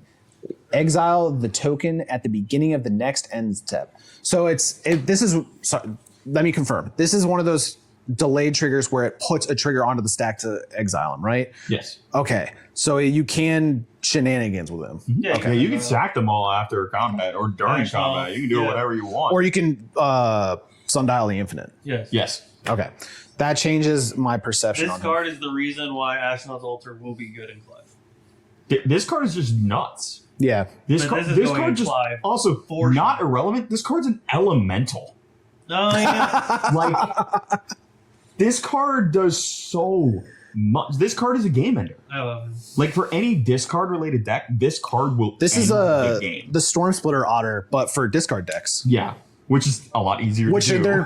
they've been printing a lot of those recently. Yeah. Insane. And so, yeah, I think This that's card's good. nuts. I think in the decks, This card makes me want to bring back Anja Falkenrath. Fair. It really does. Dude, I saw this for Clive and I was like, Yeah, it seems really good for that. we have way too many insane like Neo staple cards, but But there's so many good cards in this. maybe we should make another tier. It's like this is going to go in everything. Slope uses. Let us know if you want to Godam do that. The 2-mana one. Whenever you target a Any player or a permanent with an ability. Yeah. I low key think this is the staple as well. I I think think it's so cute, don't you? I think it's good. I think I this card is solid because it is still requires like specific things to work, Yeah. but it does work with a lot of stuff. Like Orcish Bowmasters, this card is nuts. Yeah. Right? Like any pinger, this card is nuts. It's really easy to hit the condition to activate him, and I don't care that it's only once per turn. And it's 2 mana is the big thing to me. It does die to Bowmasters.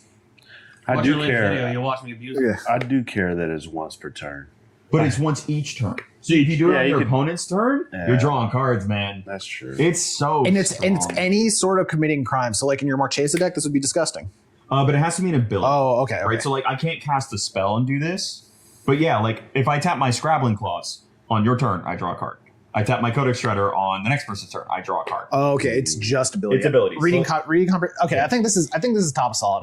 Yeah. In decks where you can use the abilities like this, I think you should play him. Yeah. No doubt. I 2 mana for a draw engine is always really good. Yeah, it's this card. Loki Scepter. Woo! I before I even start reading the card, any deck you would play Curse Mirror, you would play this card. Really? Yeah. 2 in a You red. actually just steal it instead of copy it. When Loki Scepter enters, gain control of target creature until end of turn. Untap that creature. Until the end of turn, it becomes a villain in addition to its other types, and then it taps. Add for 1 mana of any color. So Cursed Mirror is you just make Cursed Mirror a copy, and then you can either like swing with it or you can tap and use it for a red. But this takes it, and you can still use it for mana.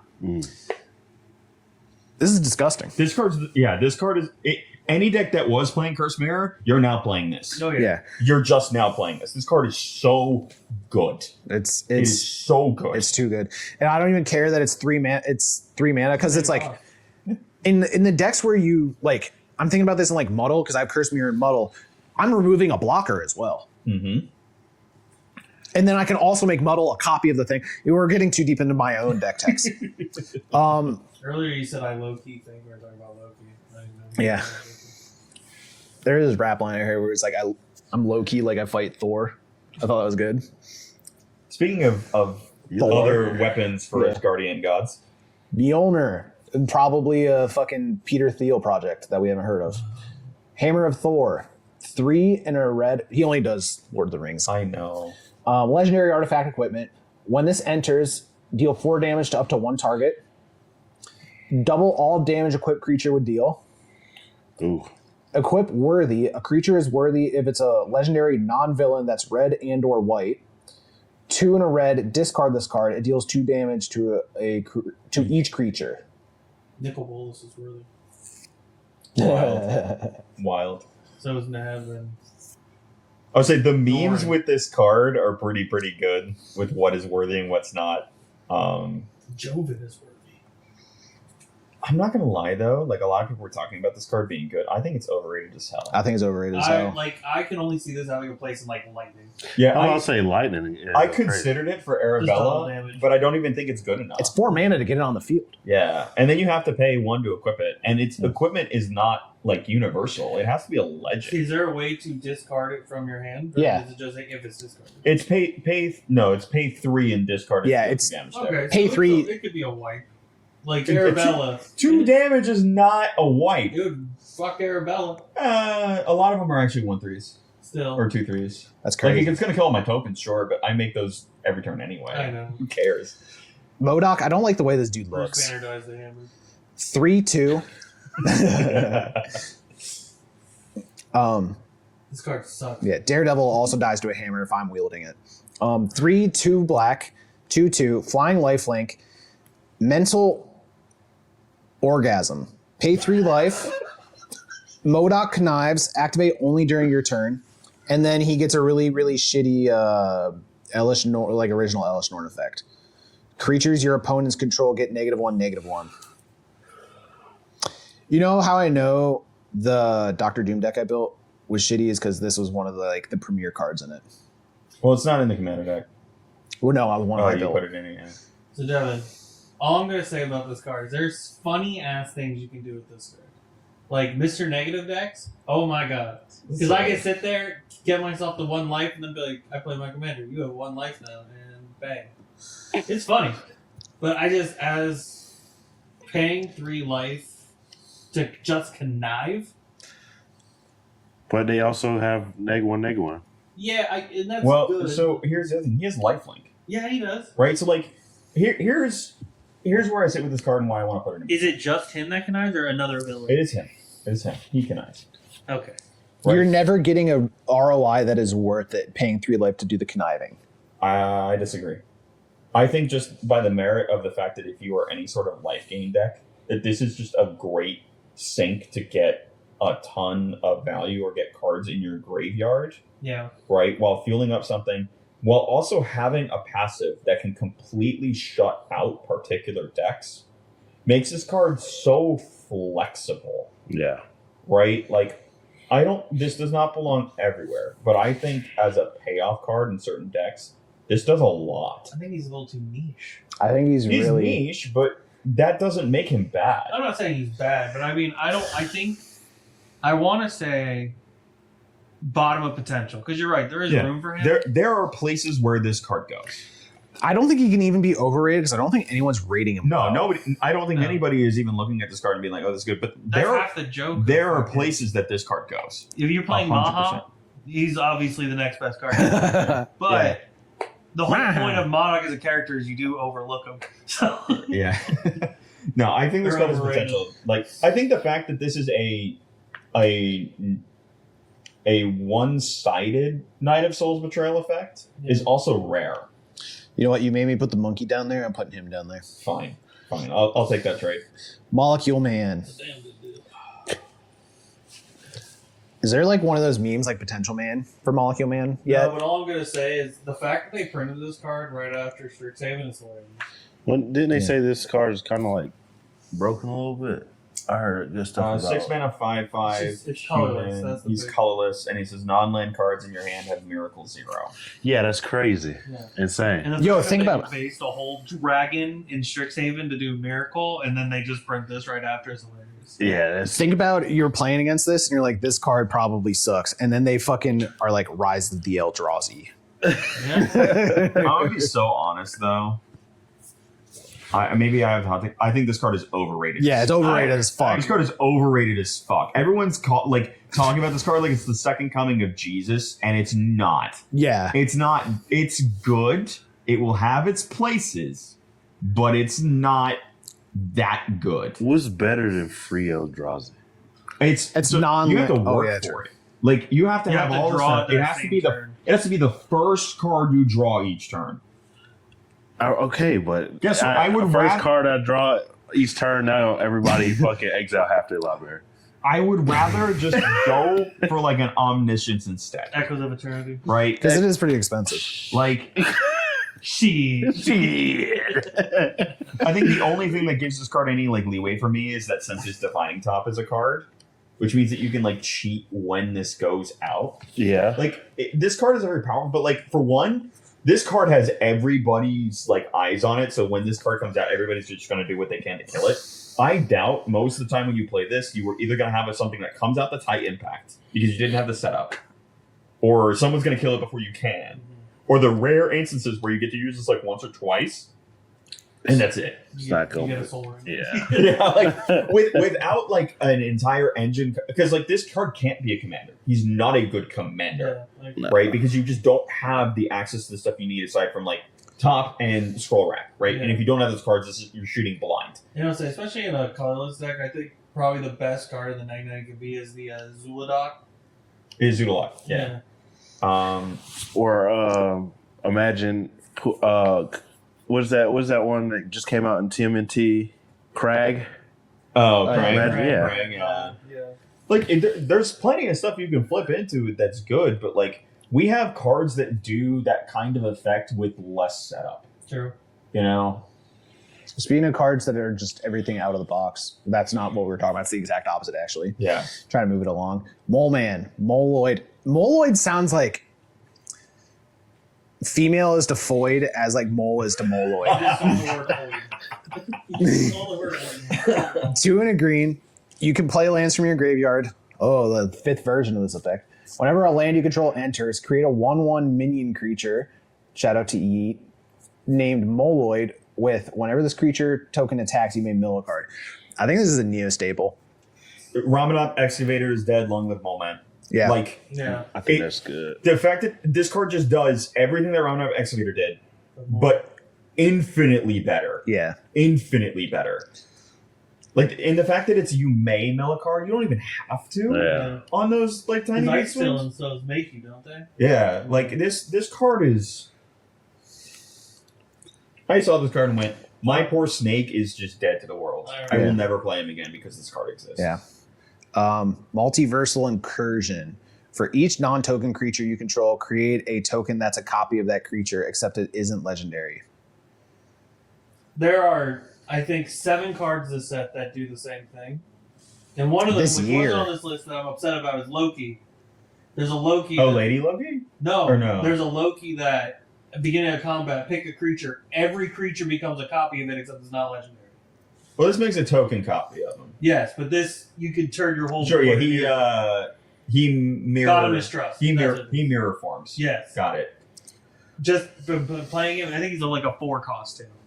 And all those like mirror form and stuff like that, like cards like that is like, they always seem so cool when you're deck building, and then you're like, realistically, is You it never worth have spending the something- mana? Yeah, you never have something worth. I mean, it's turning. basically what Imposter Syndrome gave us, but without having to deal damage. You have to get so ahead. You have to have so much stuff on board for this to be insane. It doesn't do anything. It's literally a dead card. Imagine if you had Storm. Just Storm and a Storm count of 5 and you played this. Yeah, Yeah. This is the definition of a win more card. Yeah. If this card is good in the scenario you play it, you are already winning. Yeah, Exactly. And like, we have Clone Legion, but Clone Legion lets you pick any player's stuff to That's copy. true. So Yeah. like, when you're behind, Clone Legion's good because you can catch up. This card is just I feel like Rite of Replication is a similar amount of mana, and it gets you 9. closer to winning the game. yeah. You, than you this can card. abuse it more in this Yeah. because sometimes you want your legends to die, like Yeah. Photoshop. Or is Sugun Yeah. Kairi. Exactly. Namor the Sub-Mariner. It's the deep. Pretty much. 1/2 blue, flying.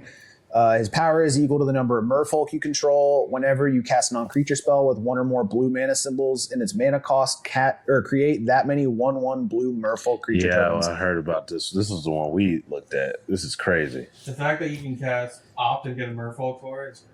This card's very, very good. This card's very This good. card only Staple. it only goes in Merfolk. Yes. Yeah. So Merfolk. it- But it's a Staple. staple in Merfolk. sure, that makes it solid, right? Because it doesn't go everywhere. But like this, I mean, But I think in the sense of like, this is replacing a lot of things. yeah, oh yeah, this like Talren just guide him as Yeah. full tap, you know. Yeah. That's what I'm saying. And that's why I think this, because Tower doesn't even make Merfolk, he makes Well, yeah, Drakes. it's different, but So that's what I'm still. saying. For a Merfolk deck, like if you're playing Hawkball, you're playing That's crazy. Mena. Yeah, this card is. I was very, saying, I think very it's good. just staple just Fine. because We can put it at the bottom of insane just because Yeah. of how strong it is. Yeah. but- Shang-Chi and the Ten Jesus Rings. Christ.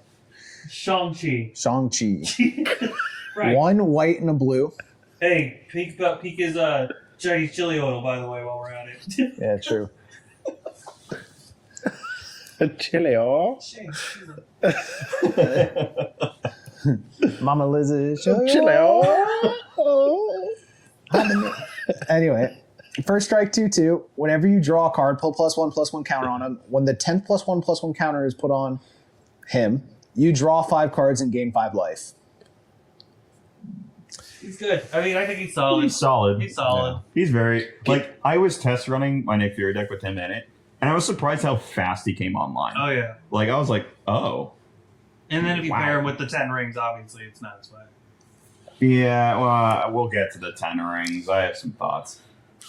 Specifically with him. Yeah, sure. But I mean, like, it's also nice to the fact that like you can just proliferate him up to where you need to go to. True. Yeah. And then Like- you flicker him, you can just abuse it. Because Yeah. once he gets to 10, he's off, right? Yep. Yeah. Well, it still gets bigger for every card. Well, he gets bigger, but I mean, the rest of his text box. That's his first strike. He doesn't Like, consume the +1/+1. no, That's what I'm saying. yeah, he It just just- stays big. Is there any way to like edge around the 10 +1/+1 counters, or is it just like you're happy with getting it You once? could probably flicker him and just draw a bunch of cards. Actually, if you use like Goldberry and once he is 10, you take one off and then put one back on. That's true. Yeah. Like that'll work. If you have any ways to remove -1 or +1/+1 counters, like There's you can. potential. There's potential. This card's cool. I put it in potential just because like it surprised me in testing. I originally was going to put it there, and I was like, oh, this is kind of neat. And then he's also got a green version of himself. He's a master of Fang Foom. Kung Fu. Thank you for helping. You may activate abilities of creatures you control as though those creatures had haste. Honestly, nice. I like that. Yeah. Tap, add 2 mana of any one color. Spend this mana only to activate abilities of creature sources. Eh. I'm gonna say this card is dog shit. Yeah. This card doesn't do Yeah. anything. I'm trying to think of worthwhile. all of the activated abilities It's a that two-drop cost mana mana. dork. No, it's not. It is not a mana dork. This does almost nothing for you. All of the abilities that are like Green. activated abilities that cost mana usually are kind of dog shit in mana sinks. Like the only thing like in Dina, this is like kind of okay. But even then, I would much rather just have a haste enabler. it's a dead slot in Dina. Yeah, or like, 1,000-year elixir that at least lets me reuse her again. That's true. Yeah. Right? Like the most prevalent line is the top line, but like this not even overrated. This card is dog shit. Yeah. Like I was looking at people who were like putting him in decks, and I'm just like, this card just doesn't feel like it does anything enough. And as a commander, does fuck all. Um, So I there's a story behind this. I picked this one. I picked Shuri the Black Panther over the other commanders in the Black Panther deck because they aren't that good. Like Shuri as a character is dope. Shuri's sick. No, I love Shuri. But like I was really disappointed with the face commander for the Wakanda deck because like compared to the Secret Lair Black Panther, it's Yeah. like so much worse. And I actually think it's so much worse than Shuri, which is why I put Shuri in here instead. 'Cause Shuri's rad. Yeah. You know the girl that plays Shuri in the movies? Let's see Shuri. Yeah, she was I saw her in the show Top Boy. If you ever watched that on Netflix, it's pretty good. Drake liked it so much he literally brought it back for a 3rd season, which wasn't that good, but Right. the first 2 seasons are pretty good. Yeah, but this is a green and white 2/3 life linker that when she attacks, you draw a card if you control 3 or more artifacts. And if you control 6 or more artifacts, creatures you control get +2/+2 until end of turn. She kind of scales. The question is, how good is green white artifact decks? Well, the entire point. Black. Well, so I'm going to counter you. Food decks, Oh, food decks, like Yeah. treasure decks, like Bant? Great. tireless provisioner. yeah. I think a 2-mana commander that just says when it attacks you draw a card sometimes is already good. Well, that's Yusuf. I should get him. Ignore me for a little bit. You guys can keep We going. want to keep going. Yeah, keep going. Yeah, Uh-oh, I have no idea anything about this. It's okay now that it's okay. we'll read them. We're reading them to you Go too. to the bathroom, actually. Okay. One sec. You guys can do this. Okay. one. Silver Surfer, Cosmic Voyager, 4 and 2 blue. Great card. Fantastic card. Flash, flying. Yo, make sure your mic's off. We don't want to hear you piss. Oh, we can leave it on. Why? I'm a thirsty boy. That's that's Patreon only content. You freaks. Anyway, when Silver Surfer enters, exile any number of other target permanents you control. Return those cards to the battlefield under their owner's control at the beginning of the next end step. The land enters this way and enters tapped. What makes this busted? Yeah, I just like Flash. It sounds good, but also at the same time, Have you ever faced a Yorion deck? no, I I've never haven't. heard of that Yeah. motherfucker. Yorion is the 5-mana like serpent bird that when it enters you can exile any number of other like creatures you control. And they Oh, come so back this to just end makes a flicker engine.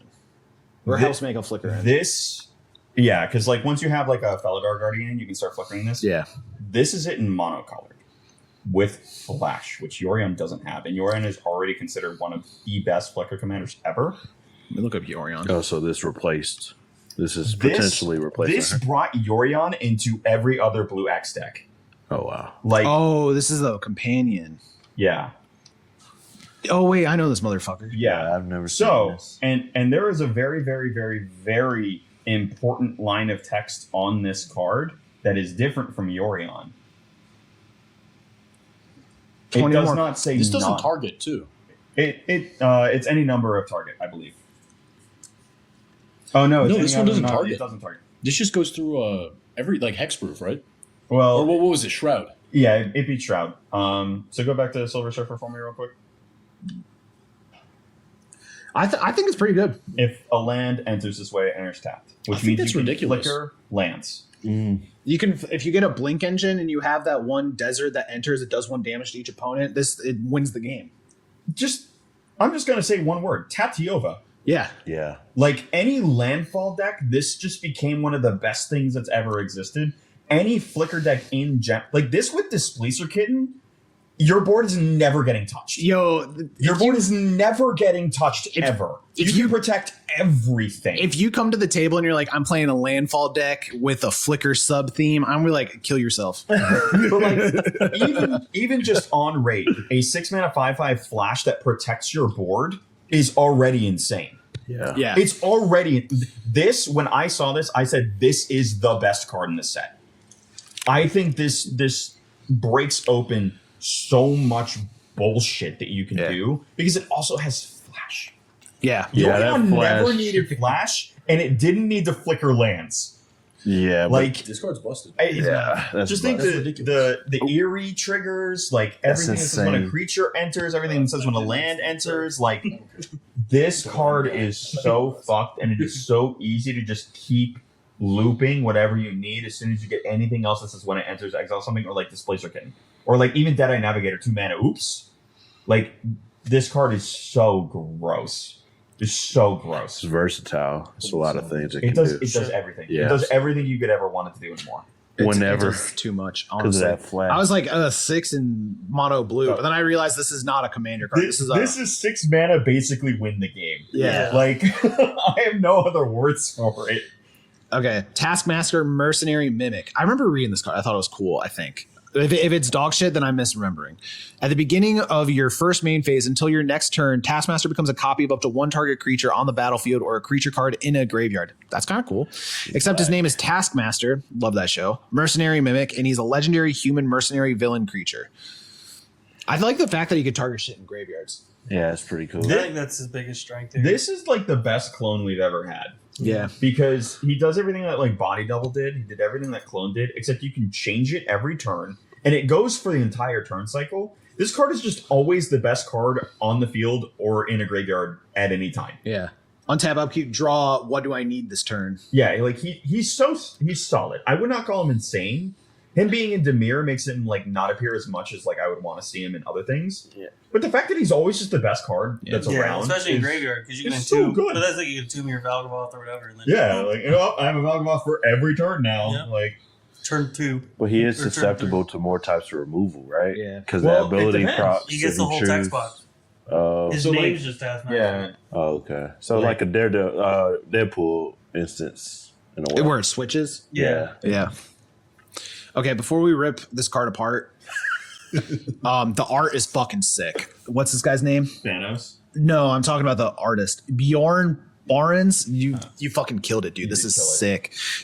The spray paint they did for the promo of this card, that was awesome. Honestly, we should get a print for this for when we get a studio. That would be sick. Okay, anyway, Thanos, the Mad Titan. He is Mardu, red, white, black, Death Touch, Lifelink, and then he has Power Up. Literally every single color and a colorless, like not a one generic, it's a colorless. Oh wow. So he's fucked. Oh wow. So He's 6 colors. Yeah. 6 colors. Wait, huh? He's five and, Color and angel. Oh my God. without. Oh my God. Five and without. Yeah, dang. Put 2 +1/+1 counters on him. Only 2. I'm paying anyway. Choose odd or even. Destroy each other creature with the mana value of chosen quality. So you can only activate this once. Gaming. Let's be gamers. I'm using it in Eldrazi. It's a board wipe. It's board wipe tribal. And listen, Yeah, it's just more of a free board wipe. No, not even. Because it's only half. Yeah, Wow, it's only Wonder- half. And it's Wonder Man. destroyed. It's not even exile. Wonder It's Man. destroyed. I don't give a Yeah. Wonder Man is a 5-mana card that does fuck all by himself. I don't want to with hear this, it. you choose both. I can't see. Is that, Even is that and the on. entire text? No, you gotta That's activate it. it twice. So, That's Doesn't trash. copy it. yeah, I'm not using. I'm not paying That's I'm ass, paying bro. for board wipe. Yeah, Well, it's Why would hard I to do on less earth each would I time. do What's- that No, much? only on the Exactly. turn he entered. Yeah. Let's go Armageddon. Let's go any other option Yeah. ever for a board wipe. Why would I? Huh? And it's like, what is it? What the power up is like? It gets reduced by his mana, or reduce the cost by his mana cost. One or do less. Yeah. What's that Sphinx to say if you have to choose something, you get to choose something again? You get to choose it again. The Like blue if, one? yeah, the blue one, mono Yeah. blue. All sticks are blue. Oh no, are is they it- really? Like 99% of all Oh sticks. damn. What's I don't know. I forget. It's Blue like salt? No. if you make a choice. Doesn't matter. Still doesn't make this card good. This card is Ass. absolute dog shit. It is one of the worst cards No, I in the agree. set. It does fuck all. What? You It's want funny. this effect? It's funny. Just play Extinction Event. It costs 4, is a sorcery, does the exact same thing, and you don't have to worry about anything else. And it exiles. It's better. I couldn't even Fuck. gaslight myself into this. I was like, oh, it'd be really funny if you play like Void Winnower and then you chose like the other, like you're hitting both ends, but it's like at that No. point you're paying fucking what is it, like 10, 12 mana? to Yeah, just that's what I effectively said, board too. wipe. And it would destroy the Void Winnower. Yeah. Like, it's so bad. It's terrible, dude. There's not many decks that you'd be able to run this in either. Like, Well, he would just have to because be you- the yeah. you would Yeah. basically have to be Exactly. the commander. just board wipe on them. Just It's not command good. zone. If you want board wipe, just play Child of fucking Alara. This card is way worse. Or play There's a Crucible. Miku version. Yeah. I tried Or that, for first thing Thanos. I was playing at the For Thanos. hashtag when we pulled up random. He spawned in. Child of Alara. Hated it. It was There's annoying. a Miku version of it. I loved it. Yeah, I that's what loved he the got. art. That was what he used. And then he looked at me and said, "Fuck you," and I killed it twice. It was really funny, and he got really. If we don't get a better Thanos card whenever we do like the Space Marvel set, I'm gonna be fucking upset. we need like an absolutely busted Thanos. Yeah. Something absolutely. The fact he's insane. also a 4/4 is stupid. Yep. Yeah. like come He on. could punch Hulk in the face. He's good. He should have just said Absolutely like he not. should have been like There's no all way. 6, right? And it said when he enters, Choose like one. choose like 1. You either exile everything that's even, or you exile everything that's odd, right? Or the power up should have been you do Or- one of each of the, like a mini version of each of the Infinity Stones. That's the one I hope like we that. get. I Yeah. hope we get like an Like 8 cost colorless Thanos that wins the game if you have all 6 Infinity Stones. Yeah. That's Or- what I like- want. Not even that, like have like a baby version of like put it like instead of having like a reanimate effect that goes off every turn, you get the reanimate. Oh, and then like get, you paid yes. the cost of what each thing is on Yeah. the stone and get each effective like a Kenrith almost. Yeah, That would have been sick. that would have been On sick. Each That's what I turn, was thinking. harness a Yeah, stone. yeah. Yeah, dude, that'd be That's so sick.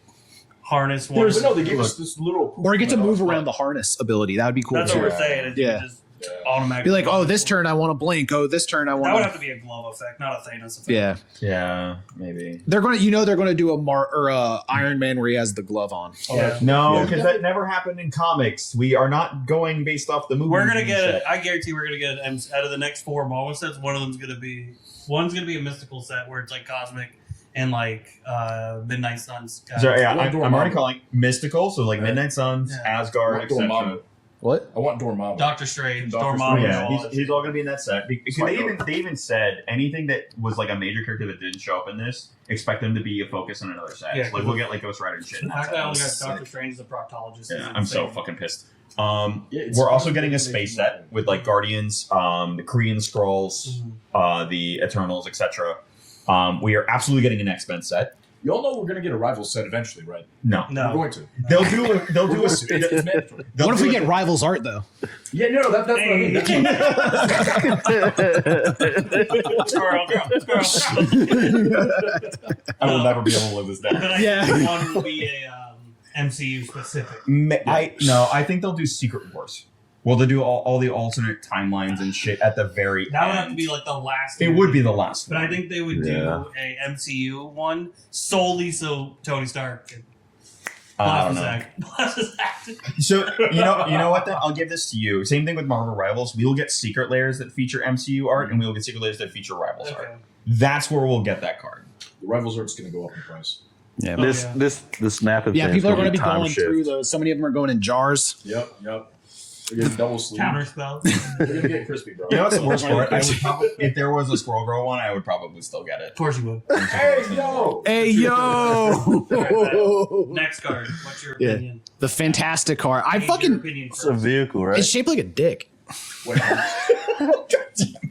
It's. I hate this card. I hate the art on it. there's no wrong. I know. 3 flying. Whenever you cast a non-creature spell, you may have the fantastic card become an artifact creature until end of turn. Whenever you cast your 4th non-creature spell each turn, you may sacrifice the fantastic card. Does that mean like you crash it canonically? Canonically, it splits into 4 things. Oh, One if for you each do spell. create 4/4/4 colorless contract or construct artifact creature tokens with flying and haste. I mean, you kind of. That's all right. That's really good at SRAM. People want it banned. Wait, really? Really? So this card in Legacy specifically can arguably end the game on turn 1. Yep. Because they will like Dark Writ into this and play like 2 0-cost artifacts. Yep. And then they hit for 16 on their first turn. Yep. I don't think it's as strong in Commander, but it's up there. I mean, When we talk, remember when we talked about Orion, when we were talking about the ban list cards and how easy it was to flip her into the you can't play your first spell each turn. oh yeah. Look, This is a similar situation, except you're getting trucked for 16. all I'm saying is if a car can kill you in 1 turn, it's live by the gun, die by the gun. And Lord knows I've lived by the gun a lot. Anyway, Fantastic Four. We gotta put it in something. I put it in solid. Oh yeah, by the way. I think I was solid- trying to move on from the fact that I made a joke that I did vehicular manslaughter. It's potential. It's format dependent. It's definitely It's solid. It's Don't solid. even put it in potential. It's solid. Yeah. Like just getting 4/4 flying hasters Oh, of a 3 drop. Then off of a 3 drop is Yeah. kind of nuts. Fantastic Four. It is the only 4-color commanders they ever print now. When the Fantastic Four enters and whenever you cast a spell with power, toughness, or mana value 4, choose one that hasn't been chosen this turn. Create a 0/4 colorless wall creature token with Defender. Fantastic Four deals 3 damage to each opponent. Put a +1/+ or 2 +1/+1s on target creature or draw a card. I love burn, but there's too many hoops to jump through. It draws you cards. I think it's too overrated. So for starters, this should have just been the face commander for I agree. that deck because this is so much cooler. This card's insane. Is this not? No, it's not. This is from Jumpstart. Oh, what the fuck? This card's insane, and let me tell you why. You know how Corvold is a food chain commander that they use as the payoff? Yeah. This is the same thing. This I card get wins that. the game with food chain if it's your commander. I get that. I just think the 4 Fantastic Four are better because you have all 4. It's basically an infinite. Okay, but that's like 14 fucking mana. So No. yeah, but this also so you have to pay something that has 4 on it. So that's No, it's also when he enters. You always get the value, yeah. right?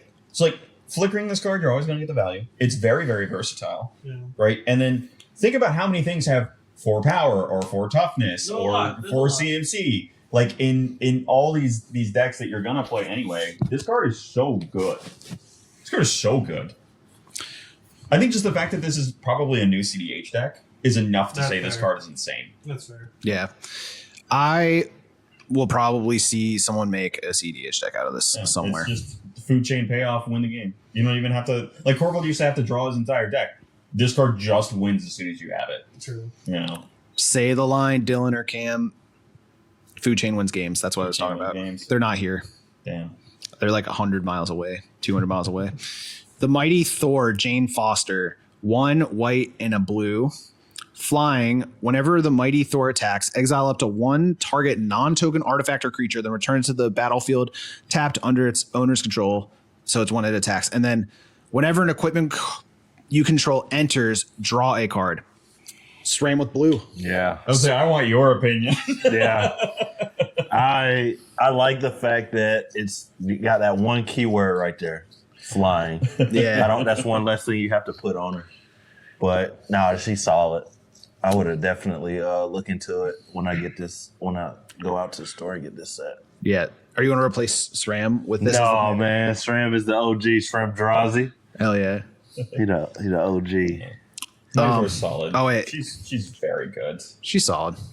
It draws you a card. Well, It- it's every time you attack, you get to flick or something too. Yeah. Yeah. Like that's already really good as well. Speaking of cards that flicker, The Mind Stone. These. All right. They're literally always the top.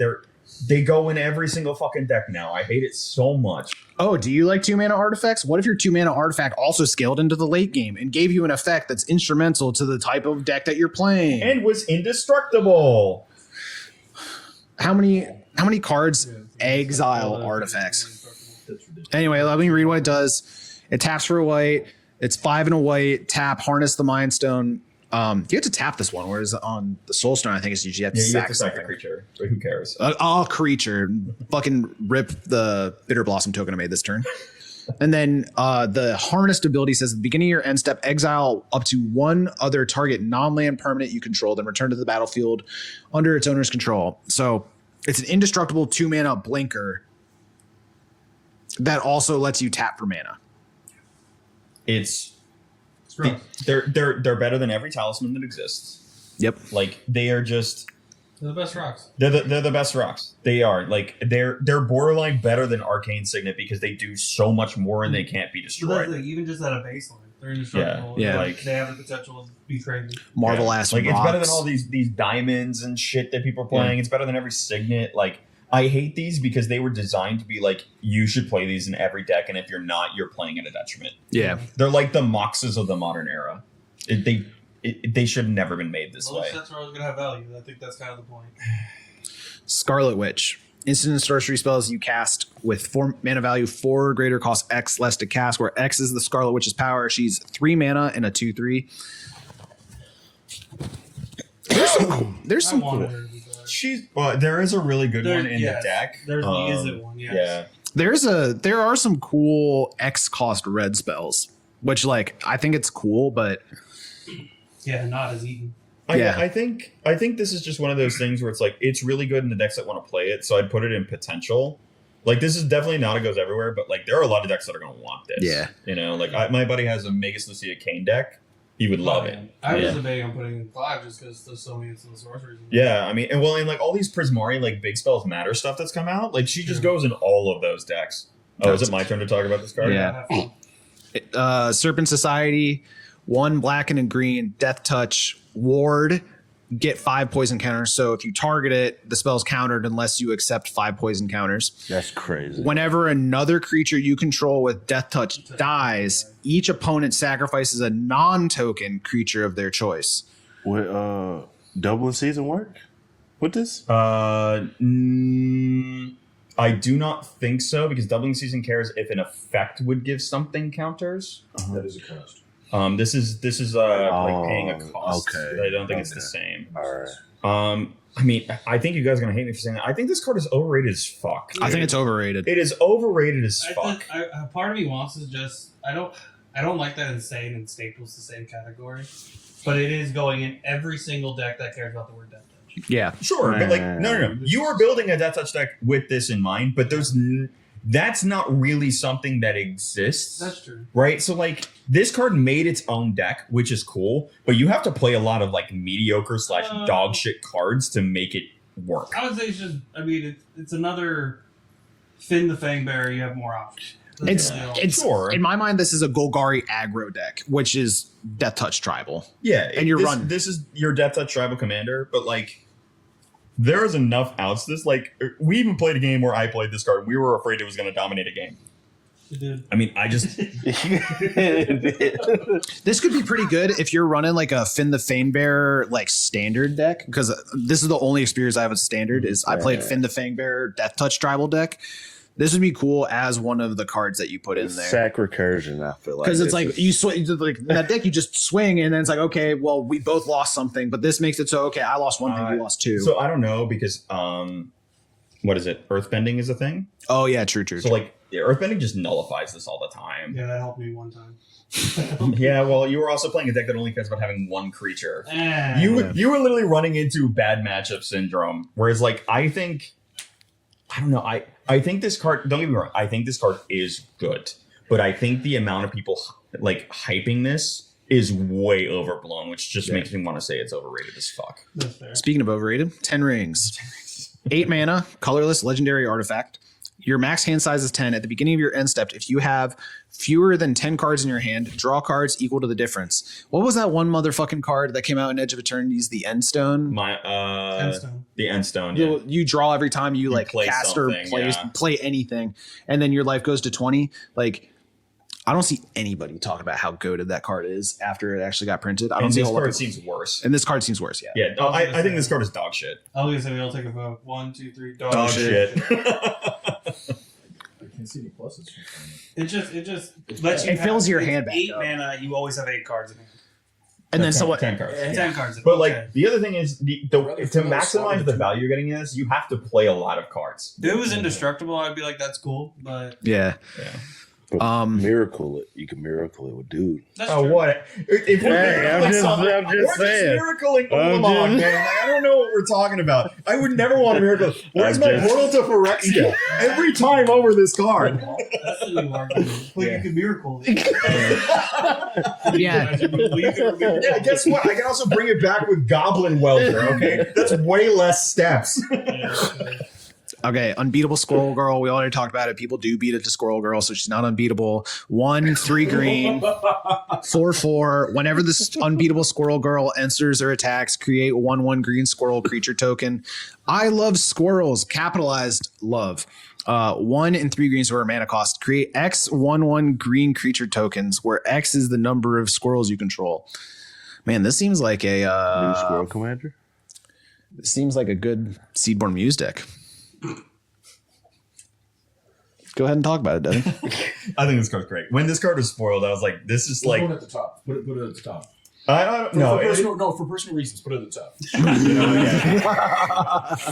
Like when I saw this card spoiled, one, I'm a big Squirrel Girl fan before even Marvel Rivals, so I don't want to hear shit from anybody. I knew who she was before that. We know what type of man you are. Look, man, I knew her track record. She's beaten Doctor Doom. She's beaten Thanos. Can we get the Google Analytics on Squirrel Girl for the number of searches? Oh, please no. Please no. I don't want to know what they're doing to my poor girl. Oh, no. I knew her as Jessica Jones and Luke Cage's babysitter, man. That's how I found out about Squirrel Girl, okay? I am an OG Squirrel Girl ride or die. She also had a thing with Wolverine that most people don't know about. Wait, huh? Wolverine's had a thing with everybody. Don't worry about Well, it. yeah, it is Wolverine. He's just that guy. Anyway, talking about the card. The card it goes infinite with so many different fucking things. Like, it's just making infinite squirrels that, like, this is just an insane card. Like, it goes in every squirrel deck. It can be its own deck. It isn't, like, any infinite mana outlet. This is already very, very good. Like, with anything over 8 squirrels, this goes infinite with Pitiless Plunderer. Oh, with Earthcraft, you have it in 4. Yeah. Right? Like, or even, what's the new one? There was, I think it's Supportive Family from Spider-Man, which is you can tap 2 creatures to generate a mana. That's, like, not with haste. So, like, once you have a certain threshold after that, you go infinite too. Like, there's so many ways to just make infinite squirrels with this card that it has to be insane. Like, Yeah. I love that Magic is now I can play Squirrel Girl and use her supportive family. Yeah. Oh my goodness. The Vision in Scarlet Witch, flying whenever you cast a spell, add a red mana and a 1/1 counter on Vision in Scarlet Witch. She is 2. They are 2 and 2 red, 3/3. I laugh because you know that meme where it's like my pronouns are they them because I'm literally 2 dudes. Venom specific. This is We are Venom. Because we are literally. two dudes. this is worse Bergie. It's solid. But it's still good. It's still solid. good. Like, well, and here's the other thing. Like, to me, it reminds me of Stormkiln Artist, where it's like, yeah, you don't get to choose the mana and you don't get to save it, but it gets bigger and it's any spell. Like, I think you'll see this card pop up. I definitely think it belongs in like potential because like there are decks that are gonna want to use this. They're gonna Yeah, want this- to, like, I'm debating on putting it in Clive. Yeah, you because- it gets bigger every turn. Yeah. And refunds all your stuff by one. Yeah. Like, And also- like pyretic ritual, any ritual cards, you're already Yes. netting some. So Yeah. And this is a good card to like in Varen. One of the ways that you would win is you would just cast a bunch of instants and sorceries, it's and so then good. it would get bigger, and then you would Chandra's Ignition and just kill the table for damage. Yeah. No, You could do the same with this this. card is good. It's good. like- There's potential to it. Oh, I love this card. The Wondrous Wasp, Bug ass. White and a blue, 2/1, flash flying. I like flash. This is like the third time I said this video. Wasp Sting. When the Wondrous Wasp enters, tap up to one target creature. It loses all abilities for as long as the Wondrous Wasp remains on the battlefield. I need to put this in the ninja deck. This is cool. Card is so good. This is cool. This card is so This good. is solid. This is Amphibious Downpour on a stick. Yeah, I don't get multiples, but who cares? It costs 2 mana and it punches my opponents. And in like I hate when we do this in our not hate is a strong word. I don't like when we do this because I feel like it detracts. But like in my ninjutsu deck, I'm playing this on the turn beforehand. I'm swinging on my turn. I'm putting it back in my hand. Just like fuck with something else. Yeah, Just make copies. She's so solid. she's solid. All right, Thor, the God of Thunder. The art's kind of cool. He looks dope. He's got some himbo shit going on. Thor always has some himbo shit going on, man. If Thor's not himbo, it's not Thor. He for real got titties in this one. 3 and 2 red, flying 5/5. When Thor enters, exile target equipment, instant or sorcery card from your graveyard until the end of your next turn. You may play that card. Whenever you cast a non-creature spell, Thor deals damage equal to that spell's mana value to any target. Is this the Vigilance Prowess one? No, this is the mythic version from the set. I would say it's potential. Oh, this card is solid as fuck. It's good. It's good. I just think So there's it's things that also kind of do it better. it is mono red recursion Mhm. for your next turn. You don't have to use it the same turn. And whenever you cast a non-creature, you dome people for the same cost. Yeah. You're already kind of paying this mana cost for Pinnacle Monk, and Pinnacle Monk is literally just prowess 2/2. Yeah. No, this card is not like the craziest thing in the world, but this card will end games, Yeah. right? Like this card will absolutely end games just from like you playing the game. I also like that it says like it deals like it has the burn effect for non-creature spells. Yeah. A lot of times, like there was a shift that they started doing around Turkey problem. yeah, like Tarkir, even the what was the werewolf most recent werewolf set? Midnight Hunt. Yeah, Innistrad Midnight Hunt, where they started putting non-creature spells instead of just instant and sorceries, like on an electro stack field. So the fact that this does non-creature spells, and then it's not just like an itty bitty ping, it's like the mana value. So it's like you play your mana rock, you get 2 damage, but it's to any target. That's the only downside. As he went on. Yeah, That's what the equipment's for. yeah, that's what. Yeah. I think there's potential in this card. I think it's high potential. I would say high potential low solid. Because it's not a bad card. It's really good. I put him in my Nick Fury deck. I think he's awesome. Tony Stark, 1 in a blue. They literally did make this dude look like Robert Downey Jr. Well, that's because they have Yeah, you have to. I'm not gonna lie.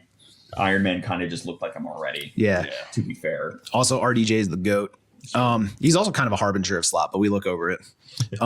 Add 1 and a tap, : look at the top 4 cards of your library. You may reveal an artifact card from among them and put it into your hand. Put the rest onto the bottom of your library in a random order. Okay, so 1 tap card draw on turn 3. It is good card advantage. You get to go through your card or your deck, and then you can pay 4 and is it transform him, activate only as a sorcery, Cast him on this side. or cast him on this side. This art's pretty cool. They did a good job with this one. Flying haste. At the beginning of the combat on your turn, you may put an artifact from your hand onto the battlefield. If it's an equipment, attach it to Iron Man. That's sick. Oh, that's crazy. That's sick. That's crazy. Is it Voltron? Yeah. Yeah, I like that. I like that a lot. Cool card. I'm gonna be honest though, if I'm playing this card, I'm never transforming him. Yeah. I'm just using the front side for the rest of the fucking game. Yeah. Like the backside just doesn't matter enough to me I think that's because just how you end it. You just keep it on the front I and think just be like, so. all right, I have enough. I have the gas. but like I'm just gonna be like working around like all these other things that cheat artifacts are playing that are so much better, like the Goblin Welder, right? True, but And the fact that it automatically attaches. I'm not using this for equipment. I'm using this to cheat a portal to Phyrexian to play if anything, right? Like this is not a Voltron commander. This is I'm going to draw an extra card for the entire rest of the game for 1 mana, and then when I'm ready, flip this into some dumb shit and play like a 9-cost artifact for free. True. Like That's Throw fun. down he's cool. He's a very like Darksteel Monolith on a body? You have to reveal the artifact. So it's like, Wait, does it have to be an equipment? yeah. no. Ooh, If it's an equipment, it attaches for free, but it can be any artifact. He's cool. That's cool. Don't get me That's wrong. cool. But like I said, I'm never flipping him. I'm just keeping him on the front side for forever. Like he's a 2-mana commander that draws me extra cards from turn 2. Like Oh no. Okay. Ultron, Artificial Malevolence. Abe played this deck. I think this deck has the potential to be gross. But anyway, he's a 3 mana, 2/4. Kind of crazy stat line for 3 mana. Whenever another non-token artifact you control enters, you may pay 2. If you do, create a token that's a copy of it. If the token isn't a creature, it becomes a 2/2 robot villain creature in addition to its other types. My boots become things that can punch you. Yeah. Battle boots. Or battle portal Phyrexia times They 2. can't be equipped if they become a creature. Yeah, you can't equip creatures unless they have reconfigured. But you can make 2. But it doesn't That's matter. fine. You That's still get dude. still procs. SRAM Yeah. This as a equipment. This entry. would be good in SRAM. yeah. I mean, this card is cheaper Mirrorworks. Like, Yeah. with upside. Mirrorworks was already solid in a lot of artifact decks. This is now just better. Like, this Yeah. card is really fucking good. Top of solid. Top solid. Ultron the Annihilator. Kind of sick fucking art. Good job to Eugene Maslovsky. Yo, shout out my boy Eugene. Yeah. We know life was hard with that first name, but you did it. That's my goat. 3 and 2 black, flying 3/4. Whenever Ultron attack or enters or attacks, create a 2/2 robot villain artifact creature token. So he's kind of like a Grave Titan type deal, but he's not a 6/6. A little bit. But he has flying, which I would take And over crossbow being knife. 6/6. Yep. Whenever another artifact is put into your graveyard from the battlefield, or an artifact card is put into your graveyard from anywhere other than the battlefield, each opponent loses 1 life. So it's not non-token artifact. It's like these motherfuckers you're making. Mm-hmm. I think this is pretty good. If any deck that's still running Grave Titan could see use out of this. This is just Sir Conrad. Yeah, sure. This is Sir Conrad for artifacts. Oh shit, it is. Yeah, like, it's only yours, but who fucking cares? This is Sir Conrad, and Sir Conrad's good. This is also a chronic Nim Deathmantle abuser. True. Like, This is never like the calling it Artifacts or Conrad. This is an instant Neo staple for any deck that's doing any sort of artifact shenanigans, which we all know motherfuckers in we black. are finally doing got some- another Psychomancer. And it's Ultron. I'm so excited. All right, let's wrap it up with the Universes Beyond slogan card. Worlds Within Worlds. 5 and a Simic. 7 total mana. Exile all creatures. Each player may put any number of creatures from their hand onto the battlefield. Then put all cards exiled this way into their owner's hands. Exile Worlds Within Worlds. This is just Living Death, but like For your hand. But For your so much worse and costs No. more. No, it's a great card. It's fucking dog I shit. will die on It this is hill. dog Okay. shit. You tell me when you have a hand that's worth dumping when you ditch your Anyone board. that's building Ant-Man. Because Ant-Man is you're going to have a grip of 40 cards anyways. So it's like, all right, I'm just going to replace my board. For in one my more hand. mana, you get Omniscience. I don't want to fucking hear it. So it's just a second omniscience. But it hits No, everyone. it's But it hits only everyone. once. But it hits everyone. So if you don't have Right, but creatures in that your could hand, be way worse. This is like a bad hypergenesis. But it could also be better because your opponents could just not have a hand. yes. Yeah. Okay, if my opponents already don't have a hand, I don't need to play this to win. I'm already winning. Nah. Yeah. Well, This card is it does fuck all. Right? Like, Living Death already is very a I mediocre think it card should in be Modern potential. Magic Age. I think it should be No, potential. this card is dog shit. I don't 7 want- mana sorceries that don't just say I win the game, which this doesn't, is not worth my fucking They time. can. You know what else does something that's way better than this? Fucking Cyclonic Rift. yeah. Yeah. Right? Like, Yeah. if I have options, this is not it. And it's sorcery. The Psychonic Rift analog, like, yeah, this I think card we're is talking dog about like shit. one of the This best. is cool, to be honest. It's funny, but here's the worst part. It exiles itself. I can't even do it again. Yeah. It's dog shit. 7 mana sorcery. You can play with Tygram. True. Suspend it. Suspend it. Oh, okay. So now I have to sit here and wait extra turns to try and set it more. Then now all my opponents know that it's coming, which defeats the purpose. No, you get a copy. You play the copy. Boom, and then you get the real card suspended, and you can play it later if you want to. And then they have 4 turns of not dropping their hand because they're like, well, he's going to put it on the board anyways. Or I just fucking kill you because this is turn 7.